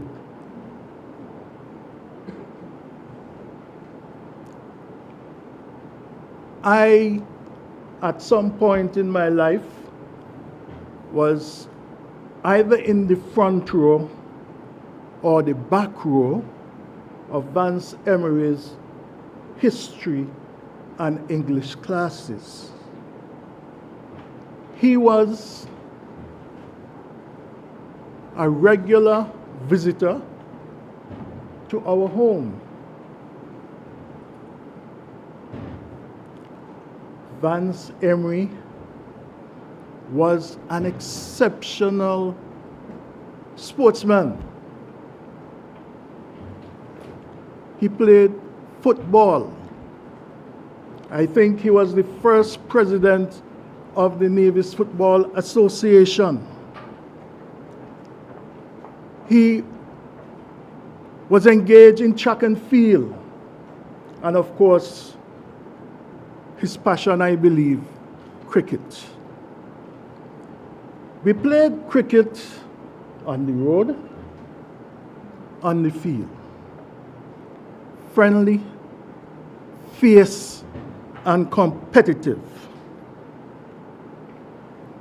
But also, on the gentler side of sports, Vance Emery, I think as you have heard from former Premier Parry, and he likes to play domino. He also played whist. And I believe, in a way, those games help to shape his character. But for somehow, I don't think that we are here so much to hear about what Vance did at church, or sports, or whatever else, except we are here to hear about Vance's pursuit and exploit in politics. Vance Emery was the persona of the Concerned Citizens Movement Party. He was not the first elected leader of the party. But believe me, he commanded attention and respect wherever he went in Nevis, and I dare say in St. Kitts as well. To my mind, Nevis was Vance's truest love. And seemingly, every household he visited, he would have almost called it home. He was that engaging, open, welcoming.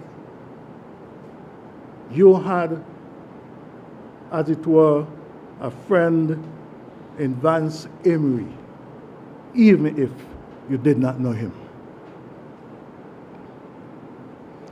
CCM repeated success is primarily as a result of the institutionalization of its social program. And the truth be known, that program was the brainchild of Vance Amory. He cultivated the habit of visiting people where they were, at home and at the hospital. His visits seemingly were as important for him as attending church.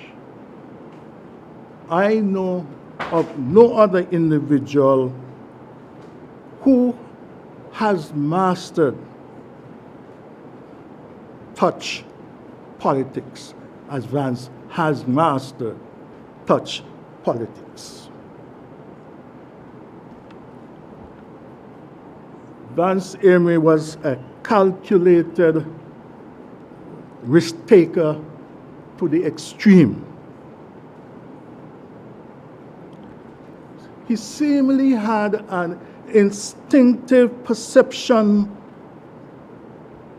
about the constituents of St. George, the people of Nevis, and I dare say the people of St. Kitts Nevis.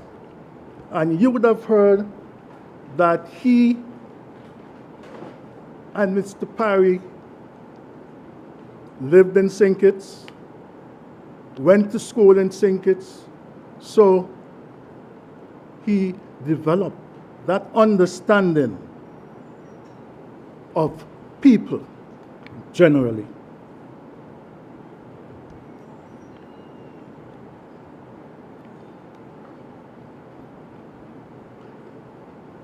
You know,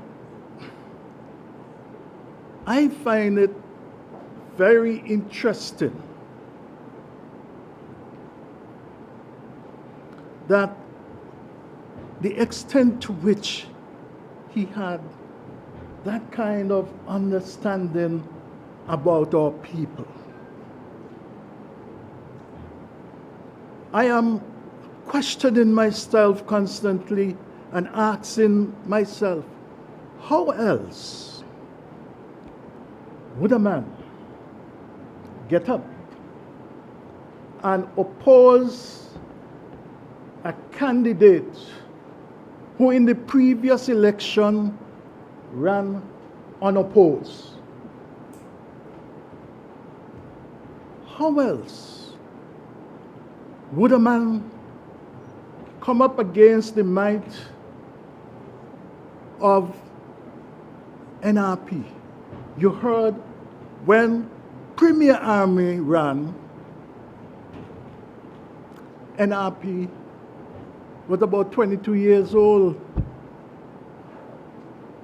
Guess what? He whipped his opponent soundly. But even before he whipped his opponent, would you believe that Vance Amory was the sponsor of that gentleman during his confirmation? And he did it without being disrespectful. He did it without being disrespectful. I think it was former Premier Parry who, in his presentation, talked about we need to be probably aggressive, but respectful. And here it is, a living and live example of what Vance Amory did. That was in 1987.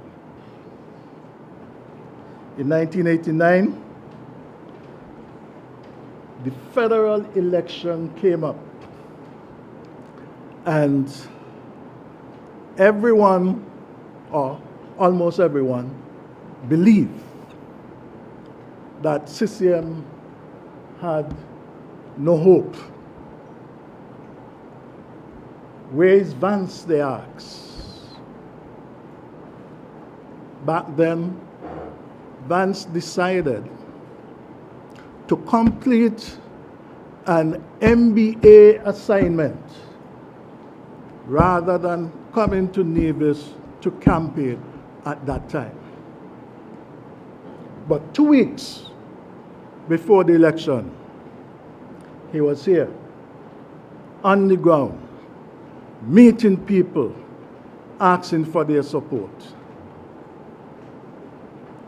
And the good thing about that, what he was able to do, is he was able to meet people not for the first time, because it was a habit for him to meet people. And as politicians and as human beings, we need to meet people and interact with people. Vance won the election then by 8 votes, 2 weeks before.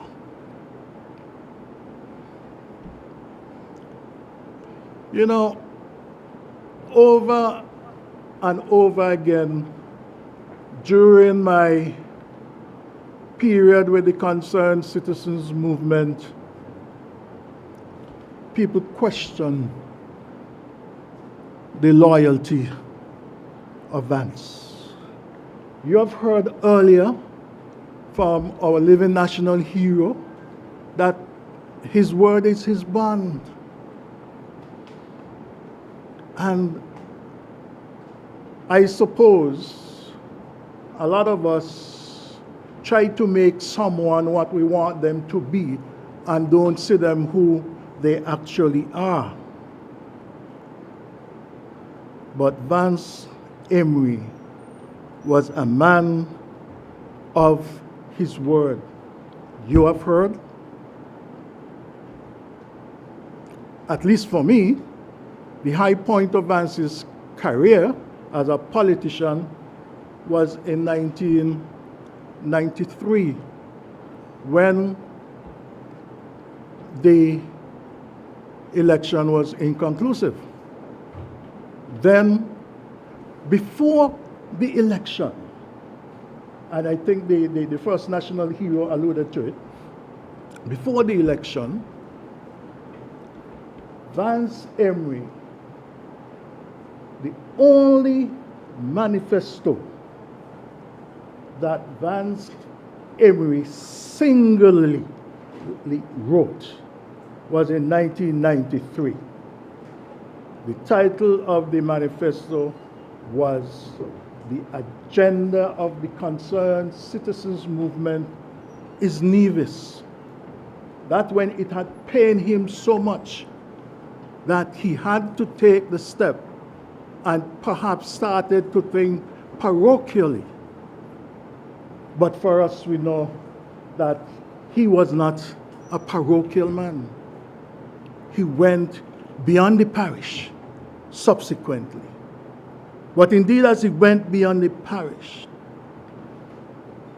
everybody, most everybody who had an opposing view to Vance Amory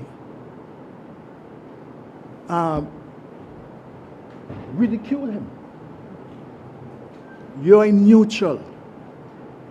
I don't understand, and this is just me, how a man who has improved himself,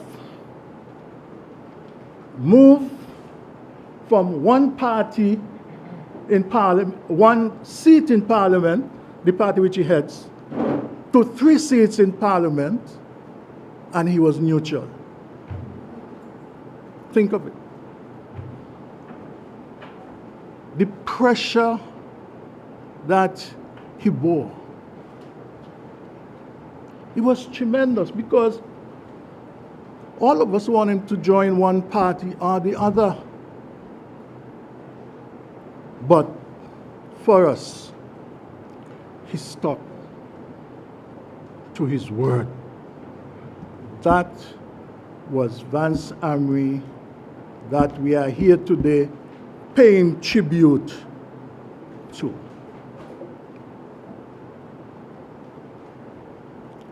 The other point, high point, I believe, for him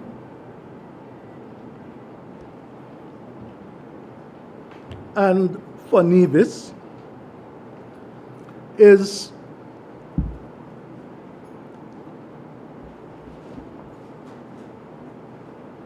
when in the federal parliament legislation were being introduced to undermine, that was our interpretation, the financial services sector in Nevis. I pause. Lest we are wondering, yes, it was introduced that I was a junior minister, but I was a little bit more than a junior minister.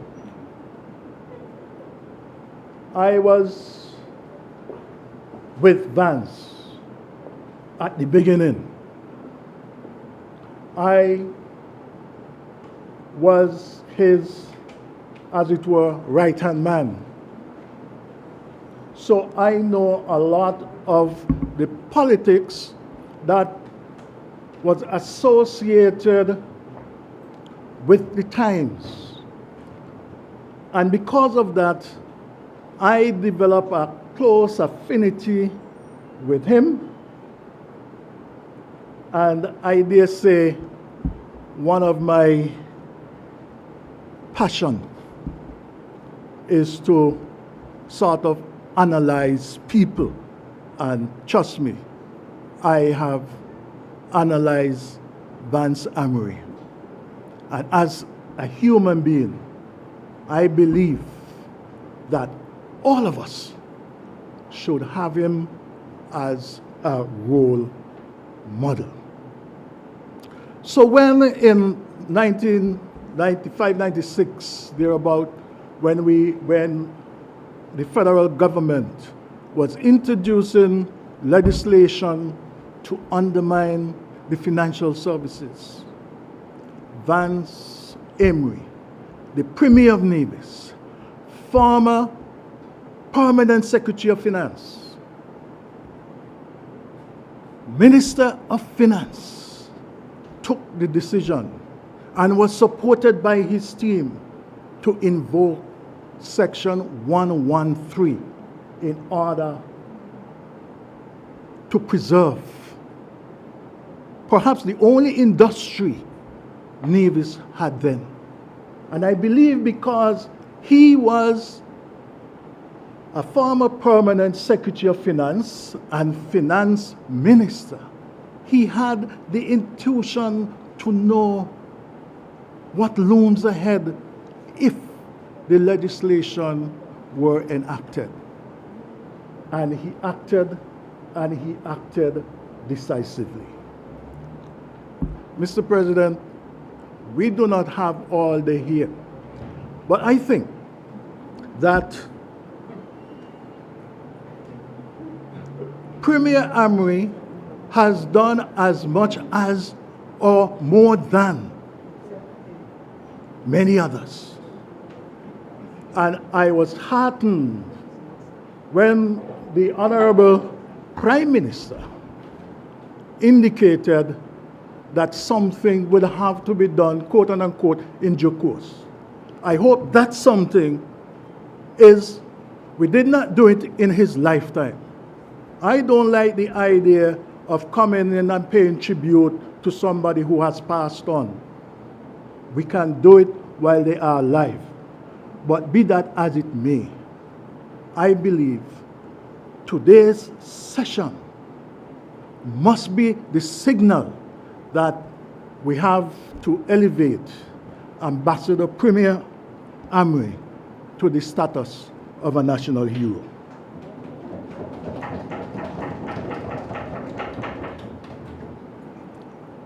Approximately 23 years prior to the birth of Vance Amory,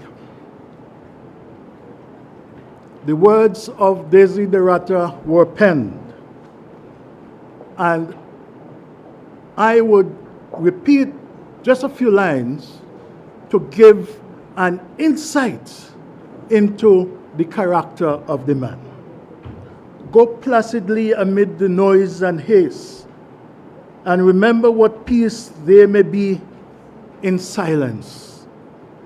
As far as possible, without surrender, be on good terms with all persons. That to me was the essence, the embodiment of Vance Amory. I want indeed to extend my condolences to all those who mourn, his wife and children, his immediate and extended family, to the family of CCM, and the people around the Federation of St. Kitts and Nevis. Let us endeavor to live that when we come to die, even the undertaker will be sorry. May it please you, Mr. President.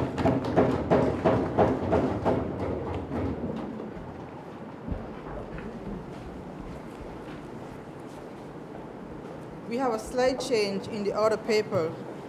I apologize. In the program, therefore, instead of Honorable Uchai Liburd, I will now invite our next dignitary, the Honorable Eric Evelyn, elected member in the Nevis Island Assembly during the period January 2018 to present.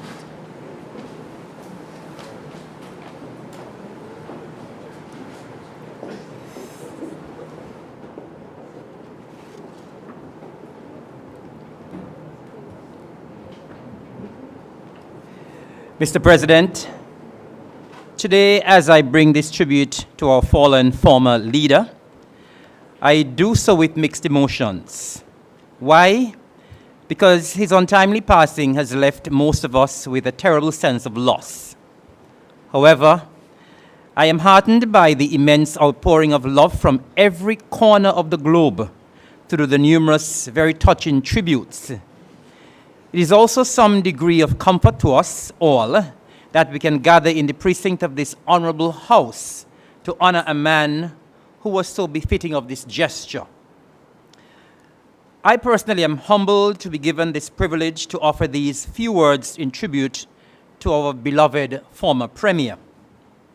Mr. President, with your indulgence, kindly permit me for this special sitting to speak for and on behalf of the people of St. George, Gingerland. The late former Premier was special to all of us in Nevis, the Federation and the wider region. But he was extra special to St. George, Gingerland. He was our very own, and he would have represented the constituency for 33 years. With his passing, we have lost a part of us. The people of Gingerland are proud that we would have produced one of, if not the most respected and loved individual to walk the streets of Nevis. The late former Premier Amory was admired by many of us in Gingerland for his warmth, charisma, that smile, and most of all, his humility. If there was ever a humble man, it was Vance. He also portrayed himself as one of us, and that he was. Mr. Amory lived an exemplary life and was someone who was always looked up to. In my estimation, Mr. Amory possessed all of the qualities that befit a quality politician. Humble, a quiet demeanor, pleasant, helpful, down to earth, loving, understanding, empathetic, charismatic, and had a good sense of humor. The late Premier Amory was one who quietly commanded respect. As a result of his humility, he never had to ask or beg for respect. he earned it.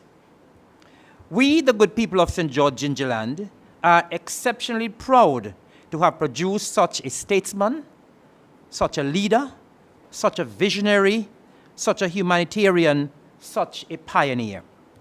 We are proud that we produced one of the founding members of the Concerned Citizens Movement, a political party that has proven over and over and over again that it is the party that has the best interest of the people of Nevis at heart, and it will always remain the only party that is governed by the mantra, people matter most. We are proud that we produced the longest serving premier for the island of Nevis, 18 years. We are proud that under his leadership, housing, electricity, water, and much more were revolutionized, which has redounded to the benefit of all nationals, residents, and visitors alike. Yes, we the people of Gingerland are proud to have given Nevis a leader who changed the landscape of our beautiful little paradise. We are proud that irrespective of his stature in life, irrespective of the fact that he held the highest seat of government on Nevis, irrespective of the fact that he reached such pinnacle in life, that despite his distinguished and illustrious career, he never, ever lost the common touch.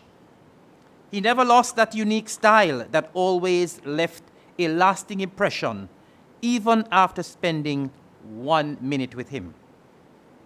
We are proud to have produced a leader who, during his political life, made it his business to attend almost every social and religious event that was hosted in his constituency, including Christmas tree lighting ceremonies, concerts, social gatherings, school and church functions such as graduations and funerals. His attendance was not the ordinary one, where he arrived and then left. No, he felt compelled to greet as many persons as humanly possible when the event was over. And you sure bet, it was still not just an ordinary greeting, but one that inquired about the well-being of relatives, the community and the community in general. Each greeting, of course, was personalized with a warm embrace and a charming smile. He was someone who was truly embedded in our community. Our representative and leader created a success story in every endeavor of life that he ventured into. We are proud that we not only produced an exceptional leader and premier, but a very talented cricketer, competent banker, dedicated church leader, an educator par excellence, an astute federal parliamentarian and minister, and an articulate ambassador. The Honorable Vance Winkworth Amory served with distinction in every capacity he was privileged to enter. Myself and Mr. Amory shared a special bond, and therefore I was fortunate to have had a very long and pleasant personal relationship with him. Every time we met, it was always a pleasant and uplifting experience. He would often inquire about my well-being and that of my family, as well as the well-being of the people of Hanley's Road. I was always touched by that down-to-earth greeting, calling me by one of my nicknames, irrespective of where we met. Of late, I would not call it a nickname. Of late, it would either be that nickname or Mr. Mayor. I believe that he was the only person who, every time we met, called me by a nickname. We also attended the same church and would often greet each other with a smile and a hug after service. He was someone I had great admiration and respect for, and I believe the feeling was mutual. As we reflect on the life and times of the late Premier Amory, it becomes quite evident that politics and one's success as a politician is not just about constructing roads and large buildings and bringing in new hotel development, even though those, of course, are very important. It is also about the way you deal with people, the way you talk and interact with people, your genuine show of concern, the empathy you display, your compassion, the way you touch people's lives. Politics is not just about giving someone a job or filling someone's pockets with money, even though they are important. It is also about how you make people feel and that lasting impression that you leave even after a brief conversation. Politics is also about showing love and the persons that you are showing the love to truly feeling it. Vance Winkworth Amory was the embodiment of all that and more. Is there still need to question why he was such a successful and well-loved politician? I certainly don't think so.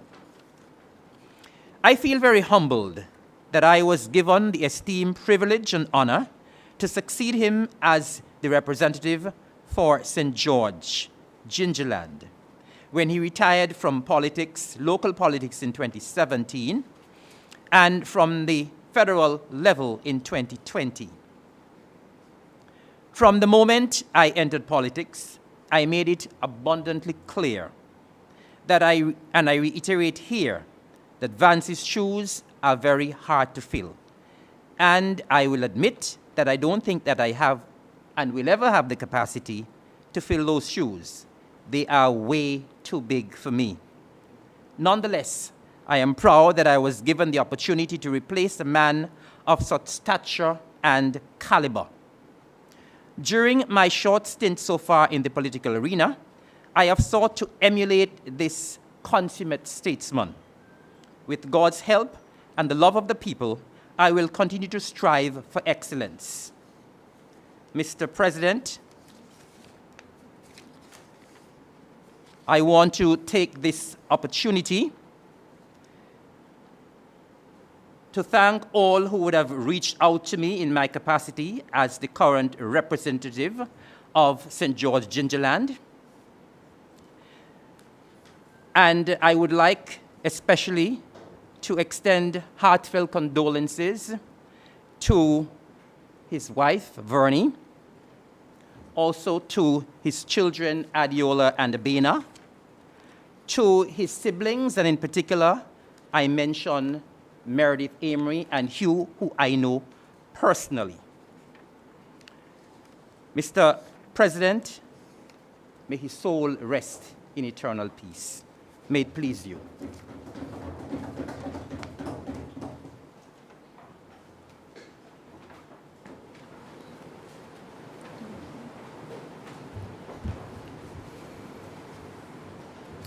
I now invite the Honorable Hugh Choi Liburd, nominated member in the Nevis Island Assembly during the period March 2013, to present.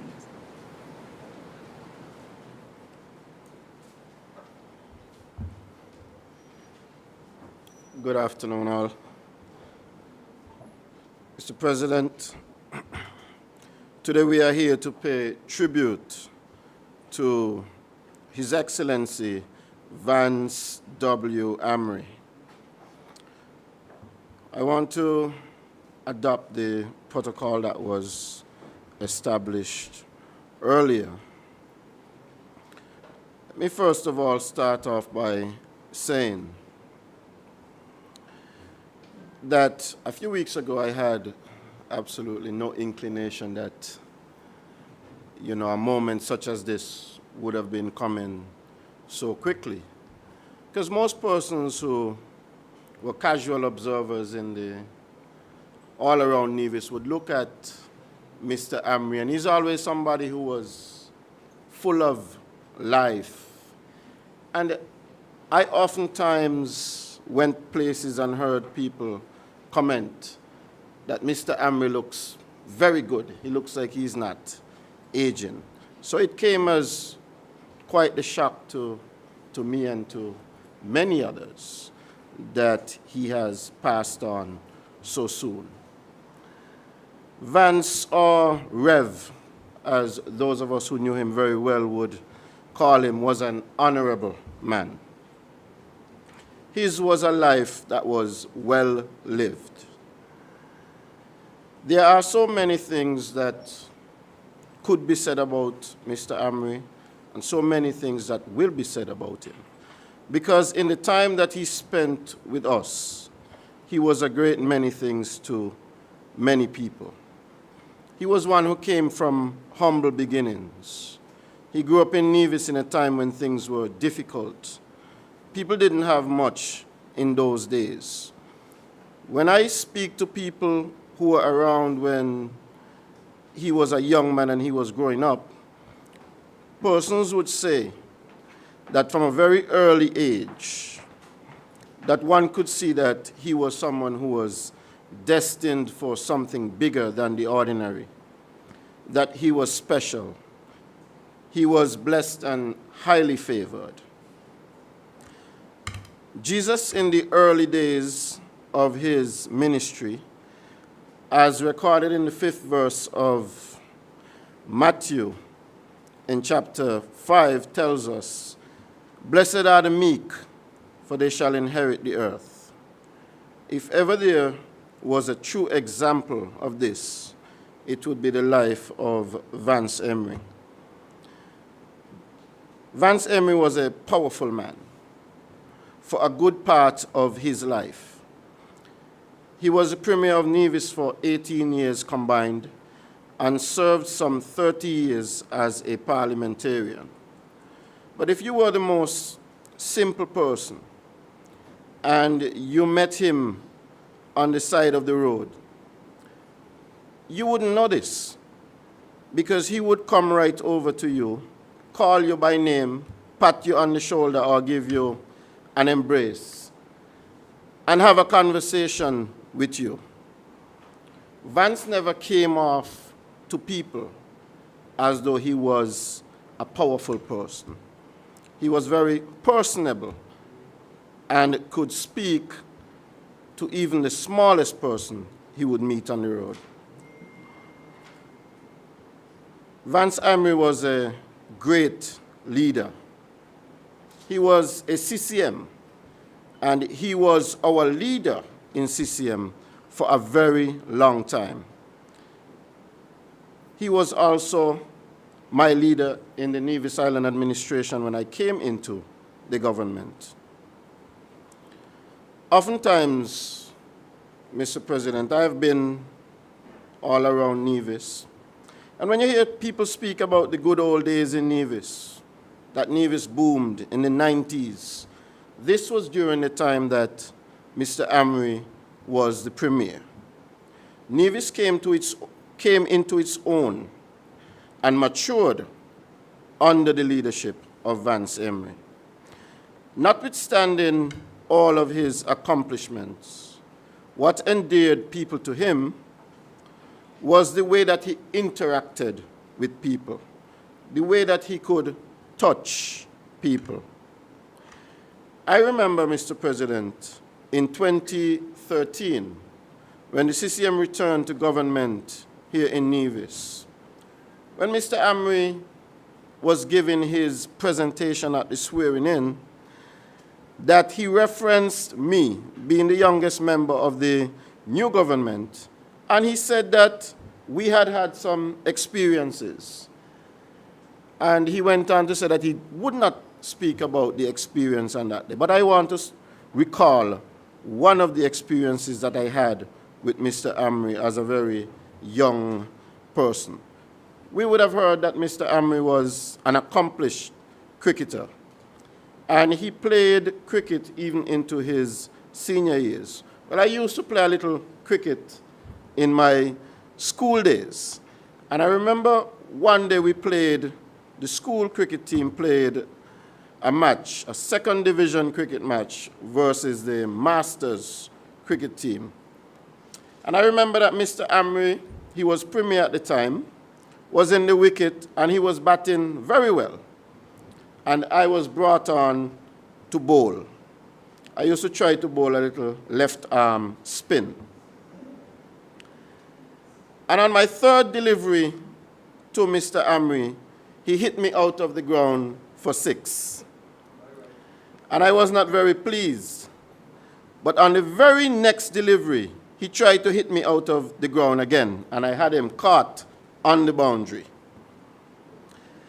And I remember after the cricket match that Mr. Amory came over to me. At the time, I was a little boy, and he was Premier of Nevis. He came over to me and he embraced me, and he congratulated me. And he said, I almost got another 6 off you, but you did well. And every time after that, we would meet up, he would call me Lefty, and he would ask me, how is the cricket going? So Mr. Amory was one who could speak to just about anybody. And I know that there are many people in Nevis who have had similar experiences with him. Not just Vance Amory, the politician, Vance Amory, the premier, Vance Amory, the leader, but Vance Amory, the simple man, the personable man who could speak to everybody. This was the type of person who he was. All of Nevis, Mr. President, will miss the Honorable Vance Amory. Vance had more family in Nevis than anybody else. And we can all attest to that. We have lost a man in the Honorable Vance Amory, the likes of whom we will not soon see again. I want to add my condolences to his wife, to his children, to his grandchildren, to his siblings, and all of us in Nevis and in the Federation of St. Kitts and Nevis who mourn. May his soul rest in peace. May it please you.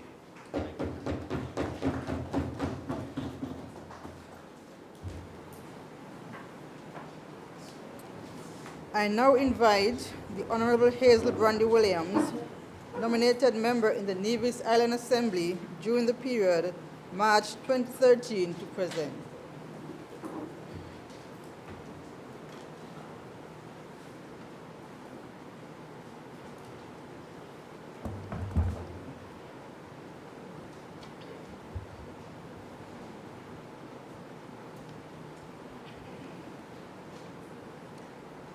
Mr. President,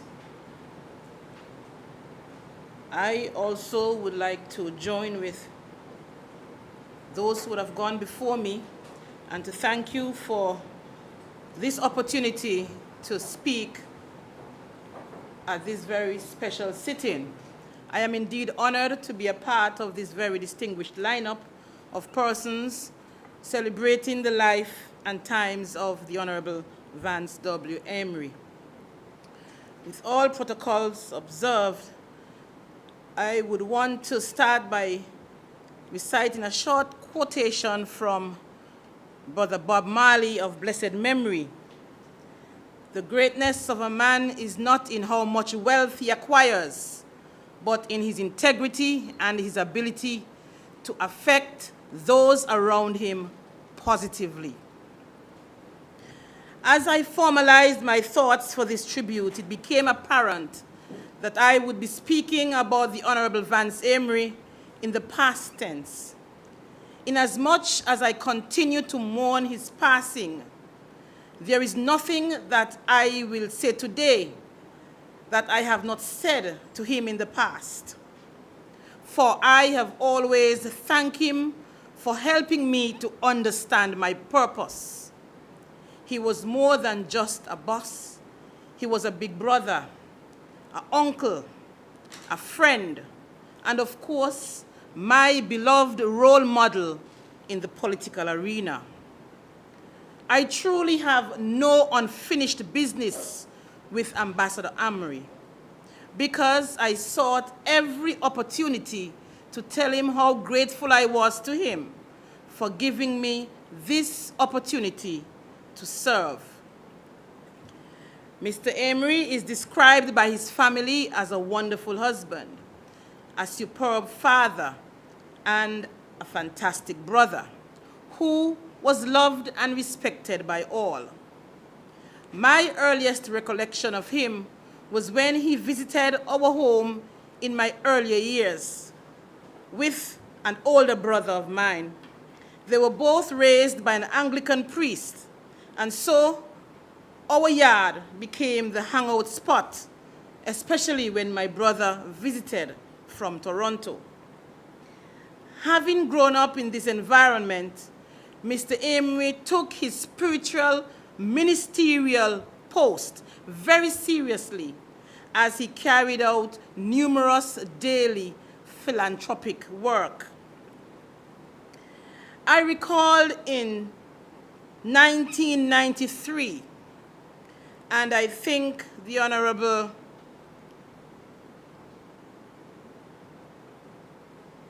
Prime Minister, past Prime Minister, or only living national hero, alluded to it. There was a political deadlock in the Federation, and Mr. Amory supposedly held the balance of power. And I could recall a number of permanent secretaries in Nevis organized a meeting and summoned Premier Amory to that meeting. Yes, they summoned him to that meeting, and of course, he accommodated them.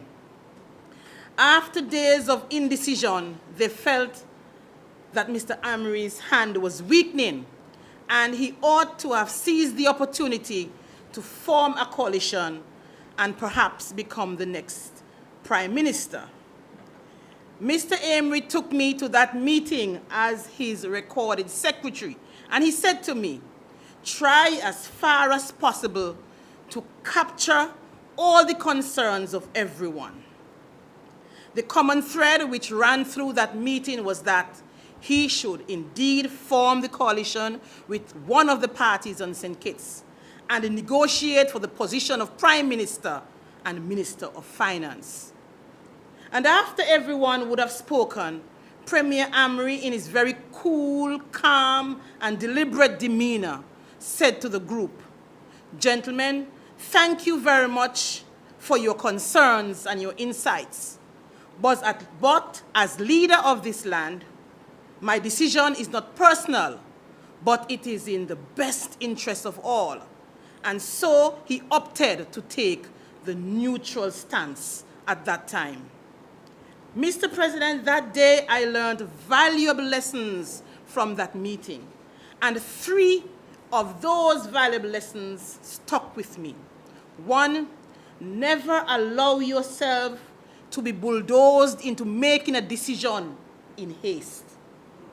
2, as a leader, the decisions you make must at all times be in the best interests of all. And thirdly, your word is your bond. Always keep your promise. Obviously, he was criticized heavily for making that decision.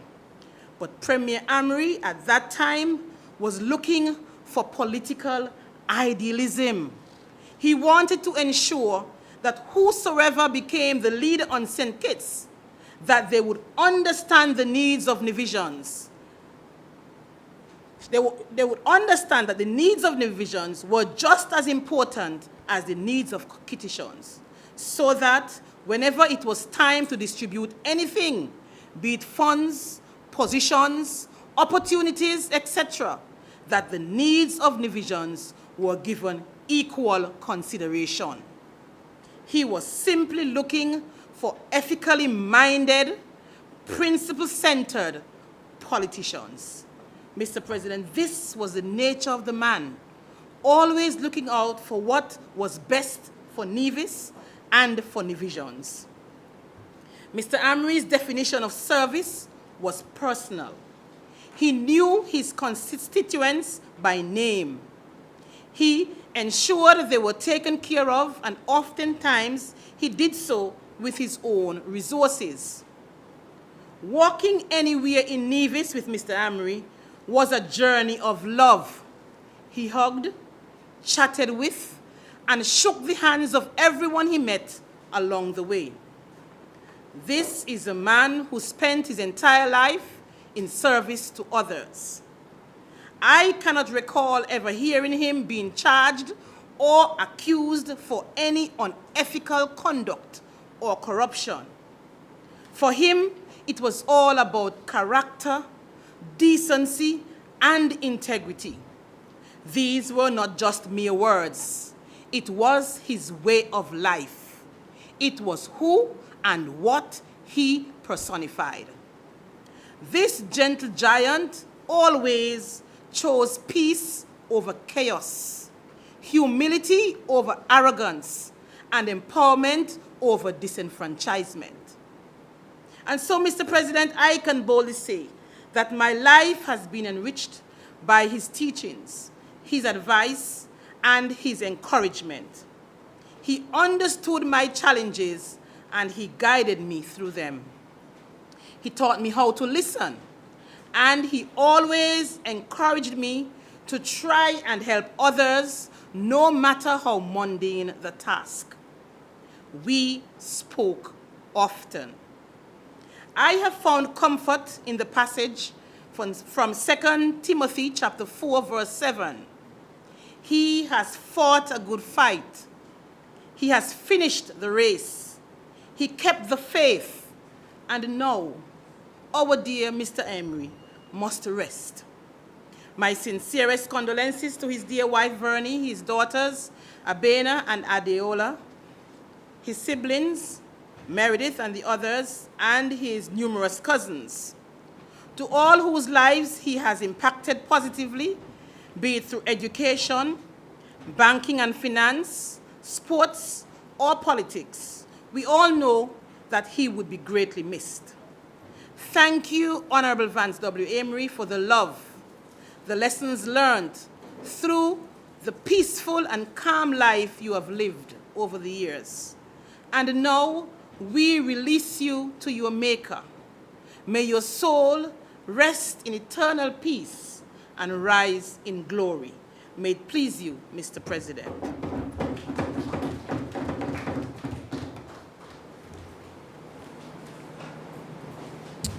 I now invite the Honorable Cleon Stapleton Simmons, elected member in the Nevis Island Assembly during the period April 2018 to present.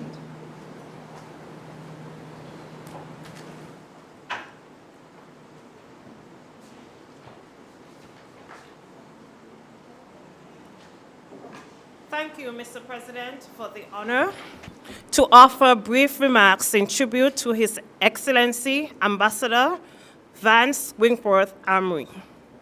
Mr. President, please permit me to adopt the protocol so ably established.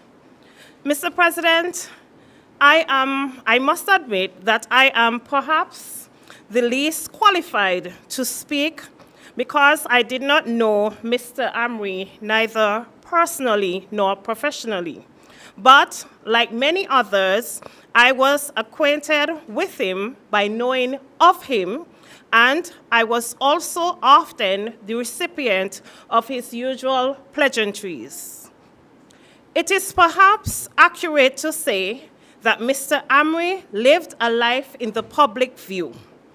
And I say this because, as a youngster, he lived in the Anglican Church Rectory. Additionally, he was a server or an altar boy in the church. Later in life, Mr. Amory served as a lay preacher. Perhaps this was how he earned the name Reverend or Rev. He was an exceptional sportsman. Mr. Amory was the center of attraction at the Charlestown Secondary School in athletics and cricket. Indeed, Mr. President, he represented Nevis in cricket while still a schoolboy. He would go on to represent the Leeward Islands and the combined Leeward Islands and Windward Islands, as well as the West Indies President's 11. Mr. President, a popular sportsman during the 1960s and 70s, Mr. Amory was always before the Nevision public. Now, Mr. President, you know how passionate Nevisians have always been about their cricket. And once you were involved in cricket, especially during the 60s, 70s, 80s, and 90s, most Nevisians would know you. In Mr. Amory's case, he was involved in Nevis cricket as a player, captain, selector, secretary, and president, and therefore he was well known. Mr. President, Mr. Amory also served as a teacher at both Charleston Secondary School and Gingerland High School. It is well documented that Mr. Amory was appointed as principal of the Charleston Secondary School at a very young age. He also served as manager of the St. Kitts, Nevis, and Anguilla National Bank while still quite young.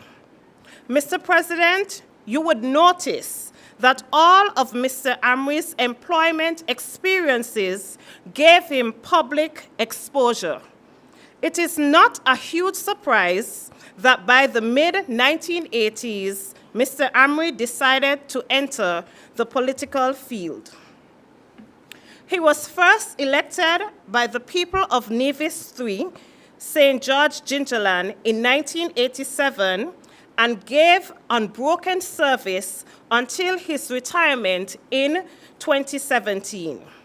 This made him the second longest serving member in Nevis history in the Nevis Island Assembly, the first being, of course, Mr. Joseph Parry.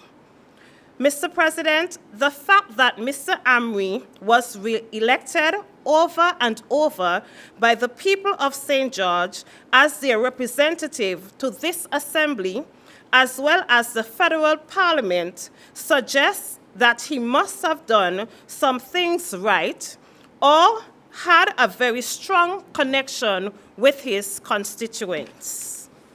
Indeed, Mr. President, we know that Mr. Amory's greatest strength, which endeared him to his constituents and to many Nevisians and Kittitians, was his charm. In public, he always seemed to be smiling and hugging people from all walks of life.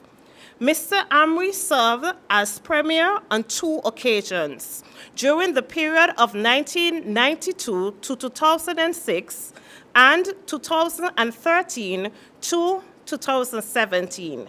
This makes him the longest-serving Premier of Nevis.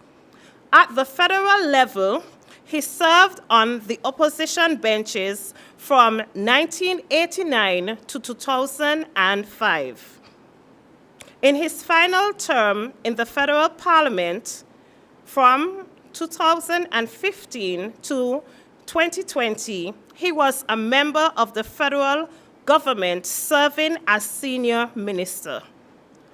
Following his retirement from active politics, he continued in his service to the people of St. Kitts and Nevis as an advisor to the Honorable Prime Minister and Ambassador of the Federation. With his passing, the Federation of St. Kitts and Nevis, the island of Nevis, and the constituents of St. George Gingerland, Nevis 3, have lost a long-serving public servant.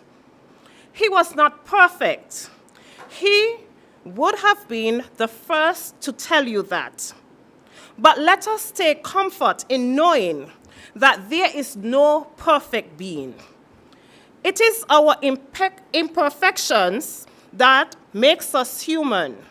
It is our imperfections that sometimes motivates our successors not to be like us, but to be better than us. It is both his contribution and his imperfections that this honorable man, it is both the imperfections and the contributions of this honorable man that must propel all leaders present at this sitting today, those listening and viewing at home and abroad, to be inspired to leave behind a legacy of service during youthful days, a legacy of love for fellow men and women, a legacy of resolving disputes in a gentlemanlike manner where conflicts are resolved in private chambers and not within the public view, a legacy of compassion and empathy for others, particularly the working class and the most vulnerable of our society, a legacy of sportsmanship and love for sports, especially cricket, a legacy to make a contribution, however small, to the development of St. Kitts and Nevis, a legacy of a people united, a people seeking in our endeavors to create a better life for generations to come. Mr. President, no one can deny that our fallen brother made a significant contribution to the island of Nevis and by extension, the Federation of St. Kitts and Nevis. He will indeed be missed by many. On behalf of myself, the Office of the Opposition, my constituents, the Nevis Reformation Party, I offer sincerest condolences to the wife, children, family, friends, colleagues, supporters, and well-wishers of the late His Excellency, Ambassador Vance Winkworth Amory. May his soul rest in peace. May it please you, Mr. President.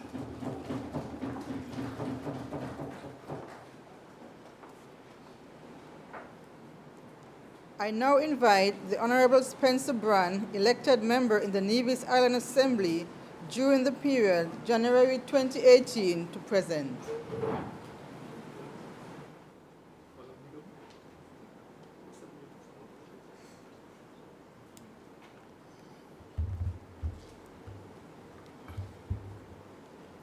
Mr. President, I rise to make my contribution to this special sitting in honor of the passing of Ambassador and former Premier of the island of Nevis, His Excellency Vance Winkworth Amory, who came to this life on May 22nd, 1949 and left us on the 2nd of April, 2022. Much has been said, and many more will be said. Today, I want to use as a basis for my contribution words from a former prisoner, a man who spent some 27 years in prison, a man who left prison and went to the presidency of the Republic of South Africa, the late President Nelson Mandela. Nelson Mandela stated, and I quote, "As long as poverty, injustice, and gross inequality persist in our world, none of us can truly rest." End of quote. I submit, therefore, Mr. President, that our dearly departed lived out this creed. He never rested in his devotion to God.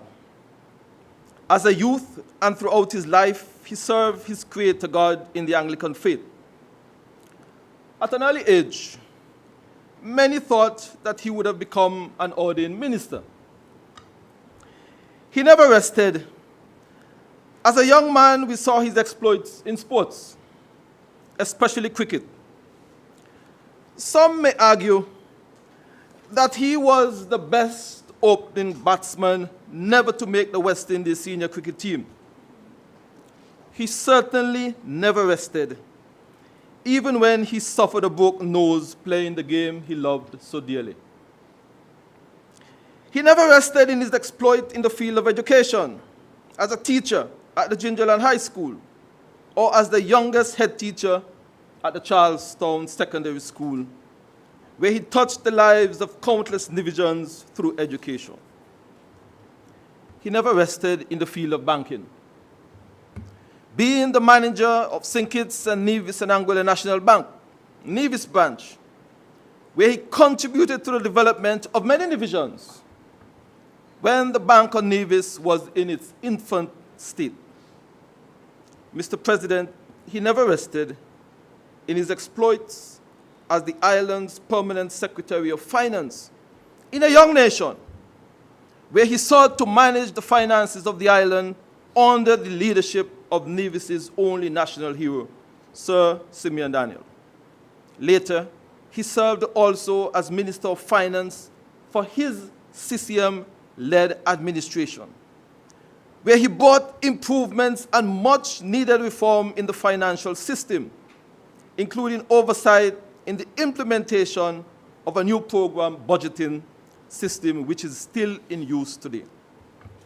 In addition, it was under his watch that the Nevis Electricity Department was corporatized to the now successful Nevis Electricity Company Limited, or NEVLEC, way back on the 1st of September 2000. Furthermore, it was under his watch when the exploration for geothermal development started in earnest on Nevis in 2004. Mr. President, he never rested in his exploits in the field of politics, where as one of the founding members of CCM Party, under his leadership, we saw the transformation of the island of Nevis in all facets of life and development. We have seen the transformation of the Federation in ways many would be envious of. He never rested in his efforts to attract new talents to this CCM party, many of whom are either elected or nominated in this parliament today. Mr. President, today we celebrate the life of a man who came, who saw, who inspired, and who conquered. Today we celebrate the life of a man whom we emulate and whose example others can follow. Today we celebrate the life of His Excellency Vance Winkworth Amory. It therefore, Mr. President, brings me to another quote from Nelson Mandela, where he stated, and I quote, "When a man has done what he considers to be his duty to his people and his country, he can rest in peace. I believe I have made that effort, and that is, therefore, why I will sleep for the eternity." End of quote. I believe we can agree that he has done his duty to his people and to his country. And we pray that through the mercy of God, he can rest in peace.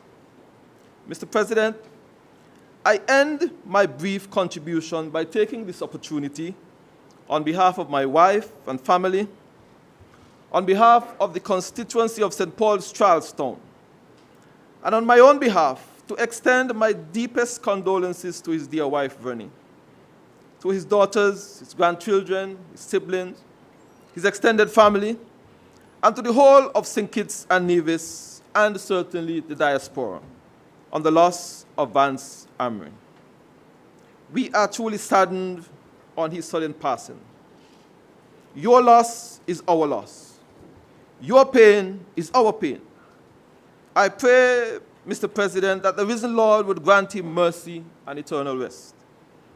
Farewell, Parson, our nickname for each other. Farewell, Vance Winkworth Amory. Rest in peace and rise in glory. May it please you, Mr. President.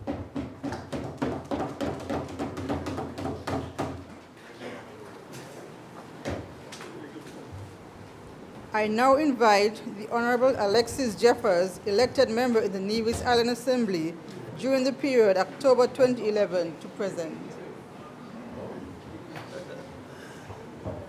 Thank you very much. Mr. President, I rise to make my contribution to this special sitting to honor the life and times of the Honorable Vance Winkworth Amory, former Premier of Nevis, and also his last tour of duty was the ambassador of this great federation attached to the office of the Prime Minister. Mr. President, protocols have been established, so I will not tarry in that regard. And we've been here for a very long time, and we can be here for much longer as well, because there is so much that can be said about the life and times of the Honorable Vance Winkworth Amory. And instead of taking the route of repeating some of the things that may have been said before, let me just say, Mr. President, the history of Vance Amory is one that will be etched in the annals of history, and it is a history that cannot be manipulated. It cannot be adjusted. It is history that has occurred and history that we all can identify with. You know, Mr. President, over the years, persons throughout the world have sought to change history into what they feel or what they think the readers or those looking at history may want it to be. And that is why I said the history of Vance Amory can never be changed, manipulated, or otherwise. And so I am going to speak about some of the history that I was associated with the Honorable Vance Amory, because I believe it is important to speak from a personal standpoint when it comes to our dearly departed brother. Mr. President, I will say at this point in time that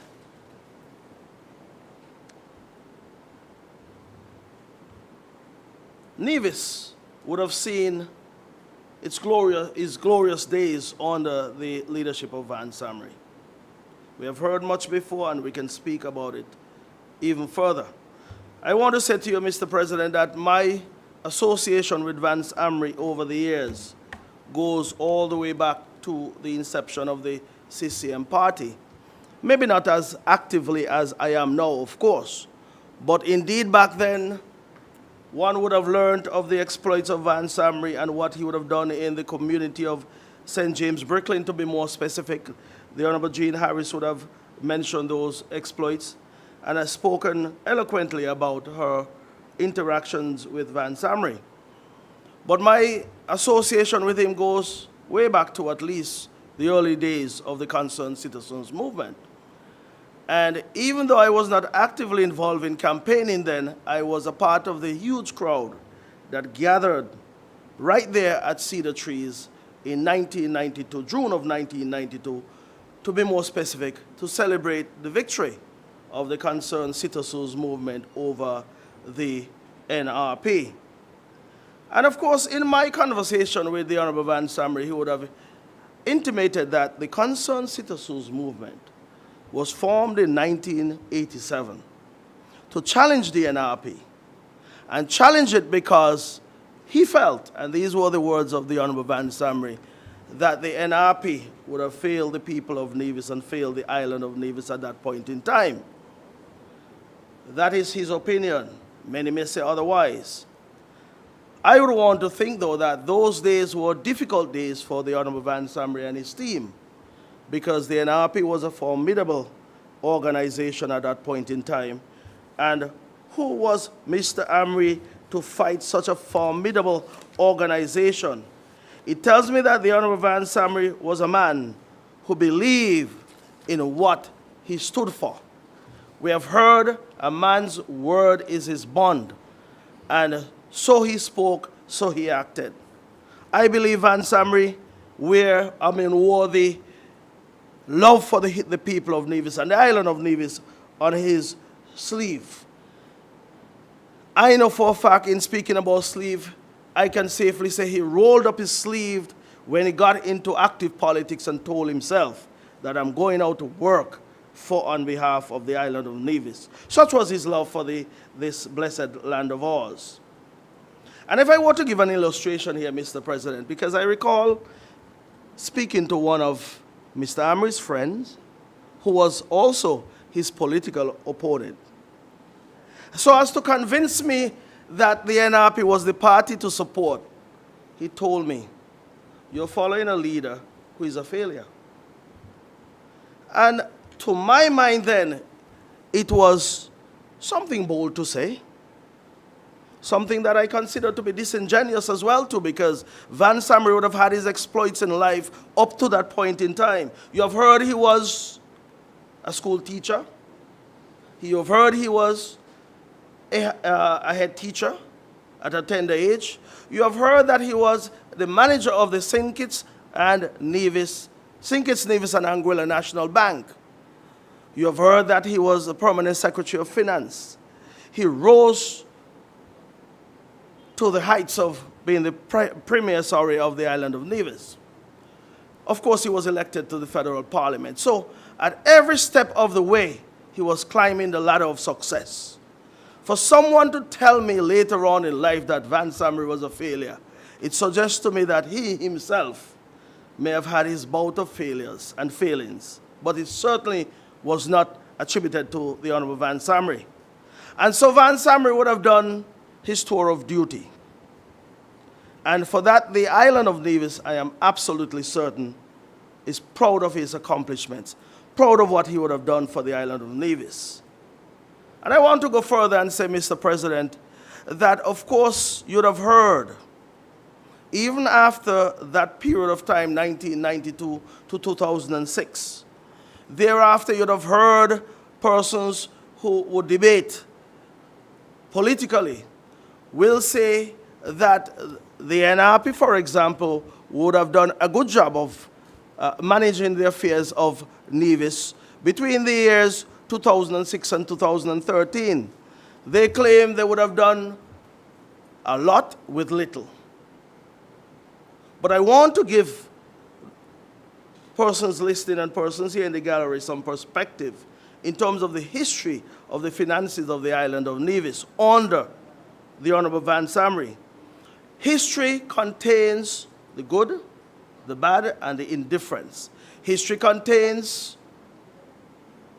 records of wars and tribulations, tumultuous times. And we can stand here this morning and talk about all of the good things that are associated with the history of this island and the history of Vance Amory. But we also have to look at all other areas in terms of showing how dedicated and how versed the Honorable Vance Amory was financially and otherwise. I will say to you, Mr. President, at the end of Vance Amory's term in 2006 as the leader of the island of Nevis and his government of the day, Nevis was left in a very strong financial position based on the facts that I would present to you. You'd have heard my colleagues speak about the establishment of the Nevis Electricity Company in 2000. That entity was left in one of the best financial positions that it has ever been in.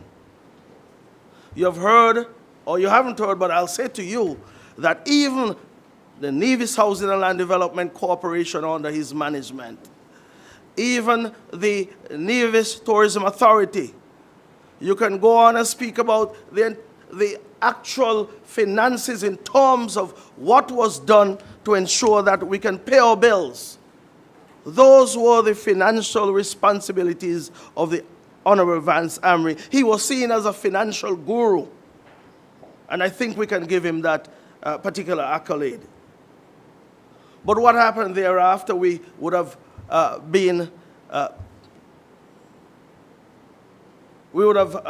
demitted the office, the Concerned Citizens Movement that is, in 2006, got back into government in 2013, and we met a financial situation that was in very bad shape.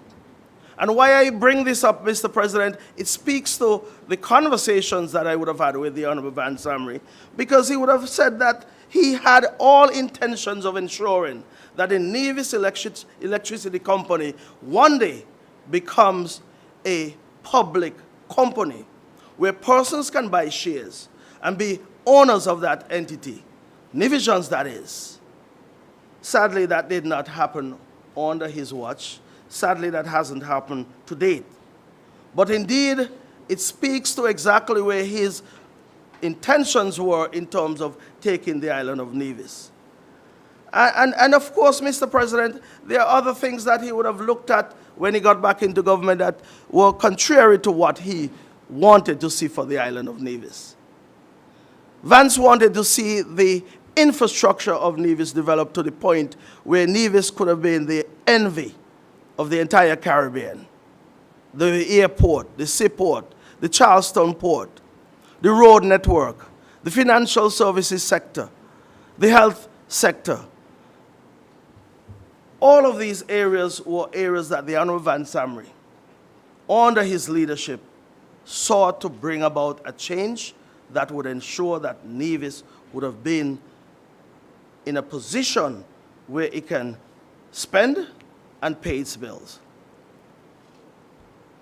I put that out there, Mr. President, because I want to say to you that when I became associated with the Concerned Citizens Movement, when I was elected to the executive in 2006, that is January of 2006, some of the conversations we would have had were along the lines of responsibility, transparency, integrity, and the overall development of myself as a person in the area of politics, whereby you can leave a name behind and a legacy behind that anyone who comes after you can certainly emulate. That is what Vance would have done. That is what all of us would aspire to.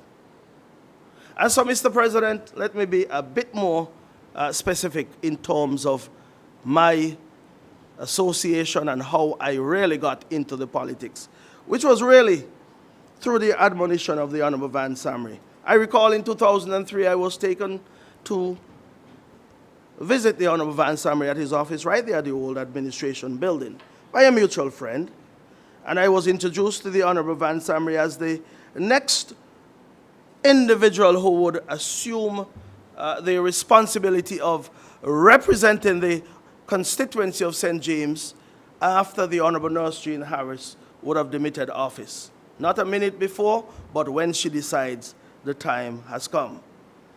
And so he would have said to me, go on out and meet your people, go and play your cricket, play your dominoes, but try hard not to give away your money. We all know Vance was one who was very frugal when it comes to spending, and that's not a bad thing, because there's a saying, waste not, want not. And if one is to waste money, someday the day of reckoning will come when you'll need every penny that you would have wasted. So in 2003, those words of admonition were offered to me. And so, over the years, I would have gone about my business. And I will say to you, Mr. President, in 2006, the days were difficult. The Honorable Vance Amory, as a leader, understood the difficulties that we had then as a party. Many of the persons who would have served then were not around the party anymore. And of course, as young men, myself and the member for Nevis too, would have joined the party and would have joined the fight with the Honorable Vance Amory. As a matter of fact, the Honorable Vance Amory and the Honorable Mark Brantley were excellent speakers at that time. I was just coming on the scene. Not as eloquent as them, still not as eloquent as both of them, but one day Vance told me, Zuki, just be yourself. Just be yourself, and that is what I'm seeking to do even today. Just be yourself. And those words would have given me some comfort, because when I listened to the oratory skills of the Honorable Vance Amory, I said one day I want to be like Vance. But I may not become like Vance, but I probably would get close to him one day. And so it was, Mr. President, we went through the whole process of trying to bring back those halcyon or glory days of the CCM and also of this beautiful island. So, Mr. President, We are aware of what transpired in 2011. Vance Amory was the leader of the party.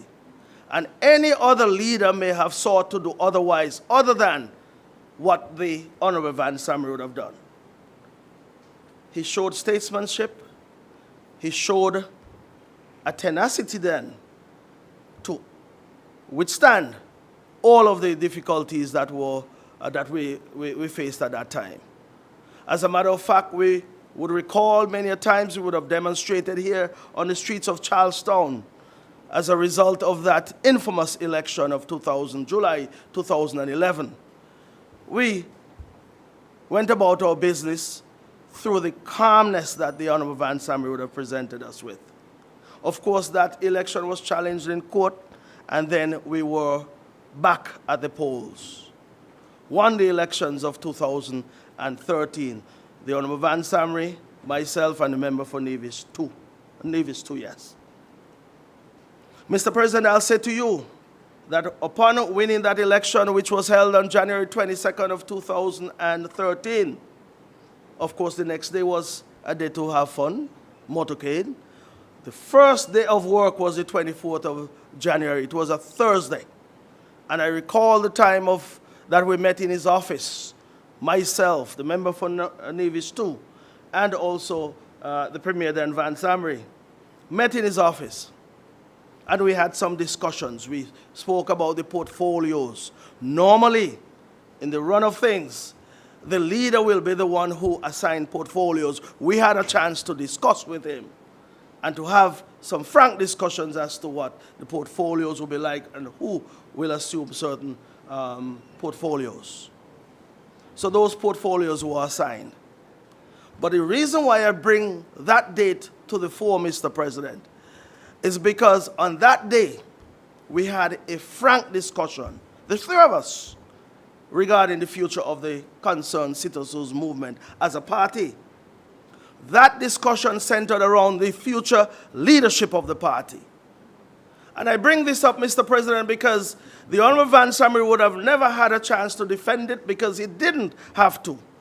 There are persons who keep intimating that for some reason the Honorable Vance Amory was pushed out of his party. And I want to say again, no such thing has ever happened. This is exactly what happened, and I want to put this into the records.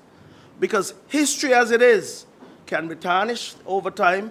It can be read in a way to suit certain agendas. But on this occasion, this historic occasion, I want it to be known that the Honorable Vance Amory would have said to both the members for Nevis 2 and myself, guys, I am tired. You have heard the word tired being used before? Vance said, guys, I am tired. Prepare yourself in 2 years to assume the leadership of this party. That is the history. And it must be recorded. And Vance would be happy to know that it is recorded because that was his intent. That 2 years from now, that is 2013, prepare yourself to assume the leadership of this great party. And of course, the rest is history. The transition was made as smooth as ever. And I want it not to be said hereafter that anyone would have pushed the Honorable Vance Amory out of the party that he was so in love with and the party that he formed and worked tirelessly to maintain a certain stature and standard in this particular island. Many things may not be said by many others, but I am one who, as Vance would have told me, be yourself, be candid, be straightforward, be truthful. Those are words that are consistent with a true politician, as Vance was, a true leader, and someone who represents people. You must be candid, straightforward, and truthful at all times. So, Mr. President, I decided to come with a different style today. And indeed, I will not be as long as others, other than to say, that I had a love and affection and affinity and every adjective that can be used for the Honorable Vance Amory. I once told him that I believe he's my father. honestly, I told him that because we had similar characteristics to some extent. But I leave it as that because he denied it. I will move on, he's right. That's why I say I come with my own style. So, Mr. President, I will not be much longer, but I'll say in closing that questions can be asked from time to time. And I want to ask the question today. How many of us as public servants, politicians, scholars, cricketers, civil servants, even ordinary citizens are willing to take a leaf, a chapter, or even go with the whole book about the Honorable Vance Amory? I will say go with the whole book because within those covers, you'll find a man who is considered to be imperfect, yes, but in his state of imperfection, he can be seen as a trailblazer, a warrior, a true patriot, a proud citizen of this Federation of St. Kitts and Nevis. And those are qualities that we must all seek to emulate. Those are qualities that will make this nation a much stronger, a much more vibrant nation. And in Vance's time, he possessed the vim, vigor, and vitality that would have demonstrated to me that Vance was a good man, an honorable man. So, Mr. President, I know he will be forever missed by his wife, Vernie, by his children, his siblings, his extended family. He'll be missed by the entire island of Nevis and by extension the Federation of St. Kitts and Nevis. I can go further afield and say to you that he'll be missed by persons throughout the world, persons he would have interacted with, and persons upon whom he would have left a long and lasting impression. So with those few words, Mr. President, I want to express my condolences once again and say to the entire Federation of St. Kitts and Nevis and to his family, may his soul rest in eternal peace and rise in glory. May it please you, Mr. President.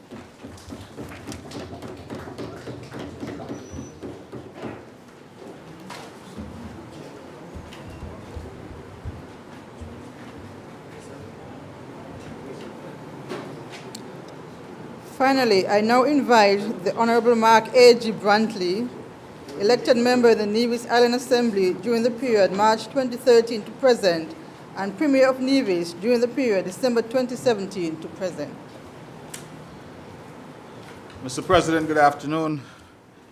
I would start by acknowledging the presence of all of those who would have spoken before me, the sitting members of this assembly, but also, Mr. President, some past members of the Assembly, including the past Premier, the Honorable Joseph Parry, but also, of course, all the Prime Ministers have graced us with their presence. Our first Prime Minister, national hero, Right Excellent, Right Honorable Sir Kennedy Simmons, our second Prime Minister. Most of us, if we are lucky, will be known for one and maybe two things that people would say of us we did well. Somebody may well say that somebody was a good fisherman, or they were a good carpenter. But here you have a man who in so many ways excelled, and who whatever he put his hand to, as we have heard, would have done it well. As a nation, we are shaped by what and who we remember. Therefore, Mr. President, it matters today that our country remembers the life, courage, sacrifice, and legacy of Vance Winkworth Amory. He devoted much of his adult life to serving his country, his people, and the principles for which it stands. A nation, as we know, is not just a flag, an anthem, and a coat of arms. It is much more. It also embodies our beliefs, aspirations, principles, and values. Throughout his career, and indeed until his very last breath, Vance Amory understood this and exemplified it. A lot has been said here today about the life and legacy of Vance, and is placed among the pantheon of our political heroes. Some may say it perhaps falls short of truly representing the man and what he stood for.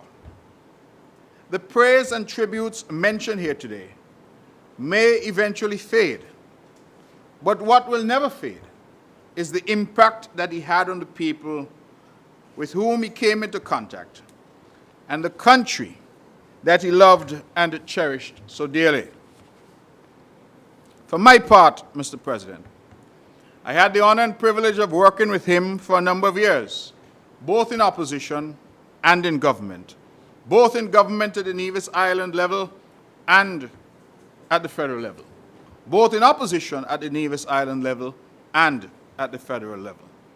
And there has never been a day since then that I have not been proud of that fact. His life was a portrait of leadership, and he exemplified the qualities of a great leader. His leadership style was always one of inclusion and was consensus-based.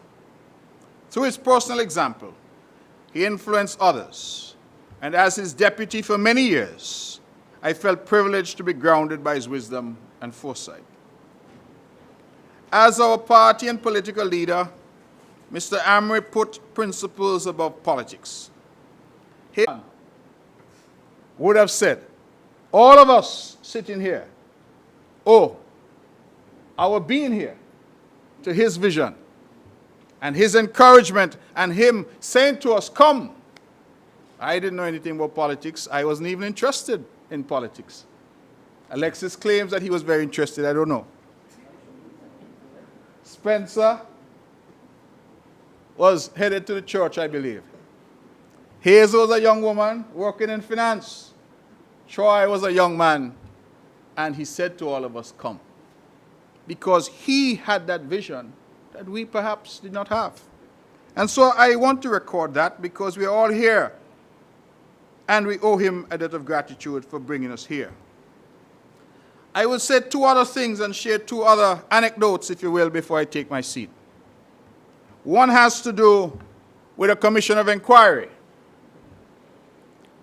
That the NRP of the day said that they would launch a commission of inquiry into Vance Amory and into his administration. And various allegations were made. And I recall they brought a gentleman called Mr. Sharp, who came here from England. And Mr. Sharp came, and they brought a QC, I believe, called Mr. Cheltenham from Barbados. And they put together this commission of inquiry. And I went to the Honorable Vance Amory as a youngster. He was my leader. We're in opposition. I said, but Vance, you can't go down there. And Vance Amory said, I have nothing to hide. And so I will go and face the commission because I have nothing to hide. And I said to him, you may not have anything to hide, but when they're done with you, do not go down there. He said to me, what is your advice? I said, let us go to the court. And I called up an old friend of mine called Dane Hamilton QC from Antigua. I said, Dane, we have a matter down here we have to deal with. And I'm pleased to report that the commission never saw the light of day, because we defeated it in the High Court and again in the Court of Appeal. But, you're right, we saved $9 million for you. But the Honorable Vance Amory, so, I believe, trusting he was in others and in their integrity and sincerity, that he said he's going to go because he knew he had nothing to hide. History will judge that. The other issue I would raise, on the final issue, we have heard about it from the Honorable Alexis Jeffers. It had to do with the issue of the disputed elections of 2011. I will always remember that period because it is the first time that voters in Nevis saw their names removed from the voters list in the dead of night. And we went into that election, Mr. President, and I felt personally aggrieved. We understood that Vance Amory could not lose an election in Nevis. And so he was successful. The Honorable Alexis Jeffers was also successful. And as the island waited and waited until 4 in the morning, they heard that Mark Brantley lose by 14 with 14 spoiled ballots. 203 persons removed overnight from the voters list in St. John's. I went to the Honorable Vance as my leader, and I said to him, as we would say in colloquial language in Nevis, "Me nah take it. Me nah take it." And he said to me, "Young man, take it easy. We will regroup and we will come back in 5 years and deal with the matter." And I remember saying to him what my father, blessed memory, said to me. I said, "I am seeing a political party from St. Kitts aligning itself with a political party here, the NRP in Nevis.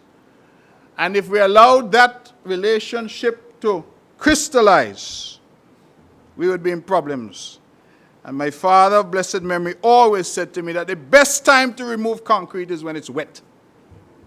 Because if you allow it to dry, tell yourself you have problems. And I decided to go to court.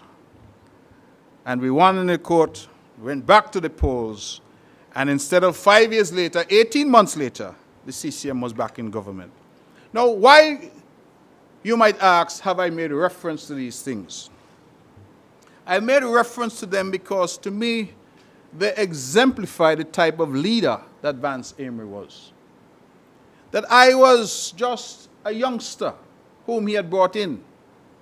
But on significant matters, such as this, and our approach, he was prepared to listen and to say, well, if you have that view and you feel strong enough about it, then we will take that particular route. He did so on the Commission of Inquiry. He did so again on this issue of what we did after the 2011 elections. And that, I think, speaks to that humility that so many of us have mentioned, the fact that he didn't think that he knew it all. He was prepared to listen to the lowest of us, the youngest of us, those of us with the least experience. He was prepared to listen and for us to act accordingly. I end, Mr. President, by saying that Vance Amory did something in his lifetime that few political leaders have done in the history of St. Kitts and Nevis and perhaps of the region.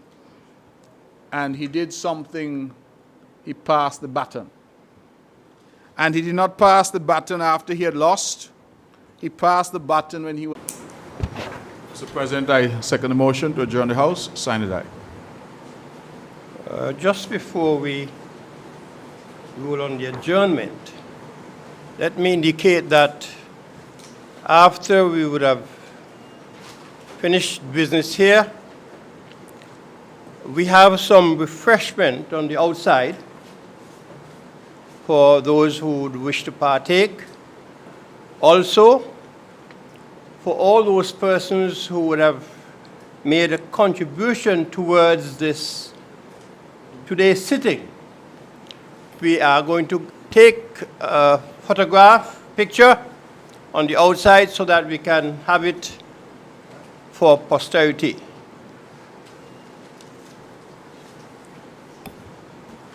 The question is that this House be adjourned. Sign aye. Those in favor? Aye. Those against? The ayes have it. House adjourned.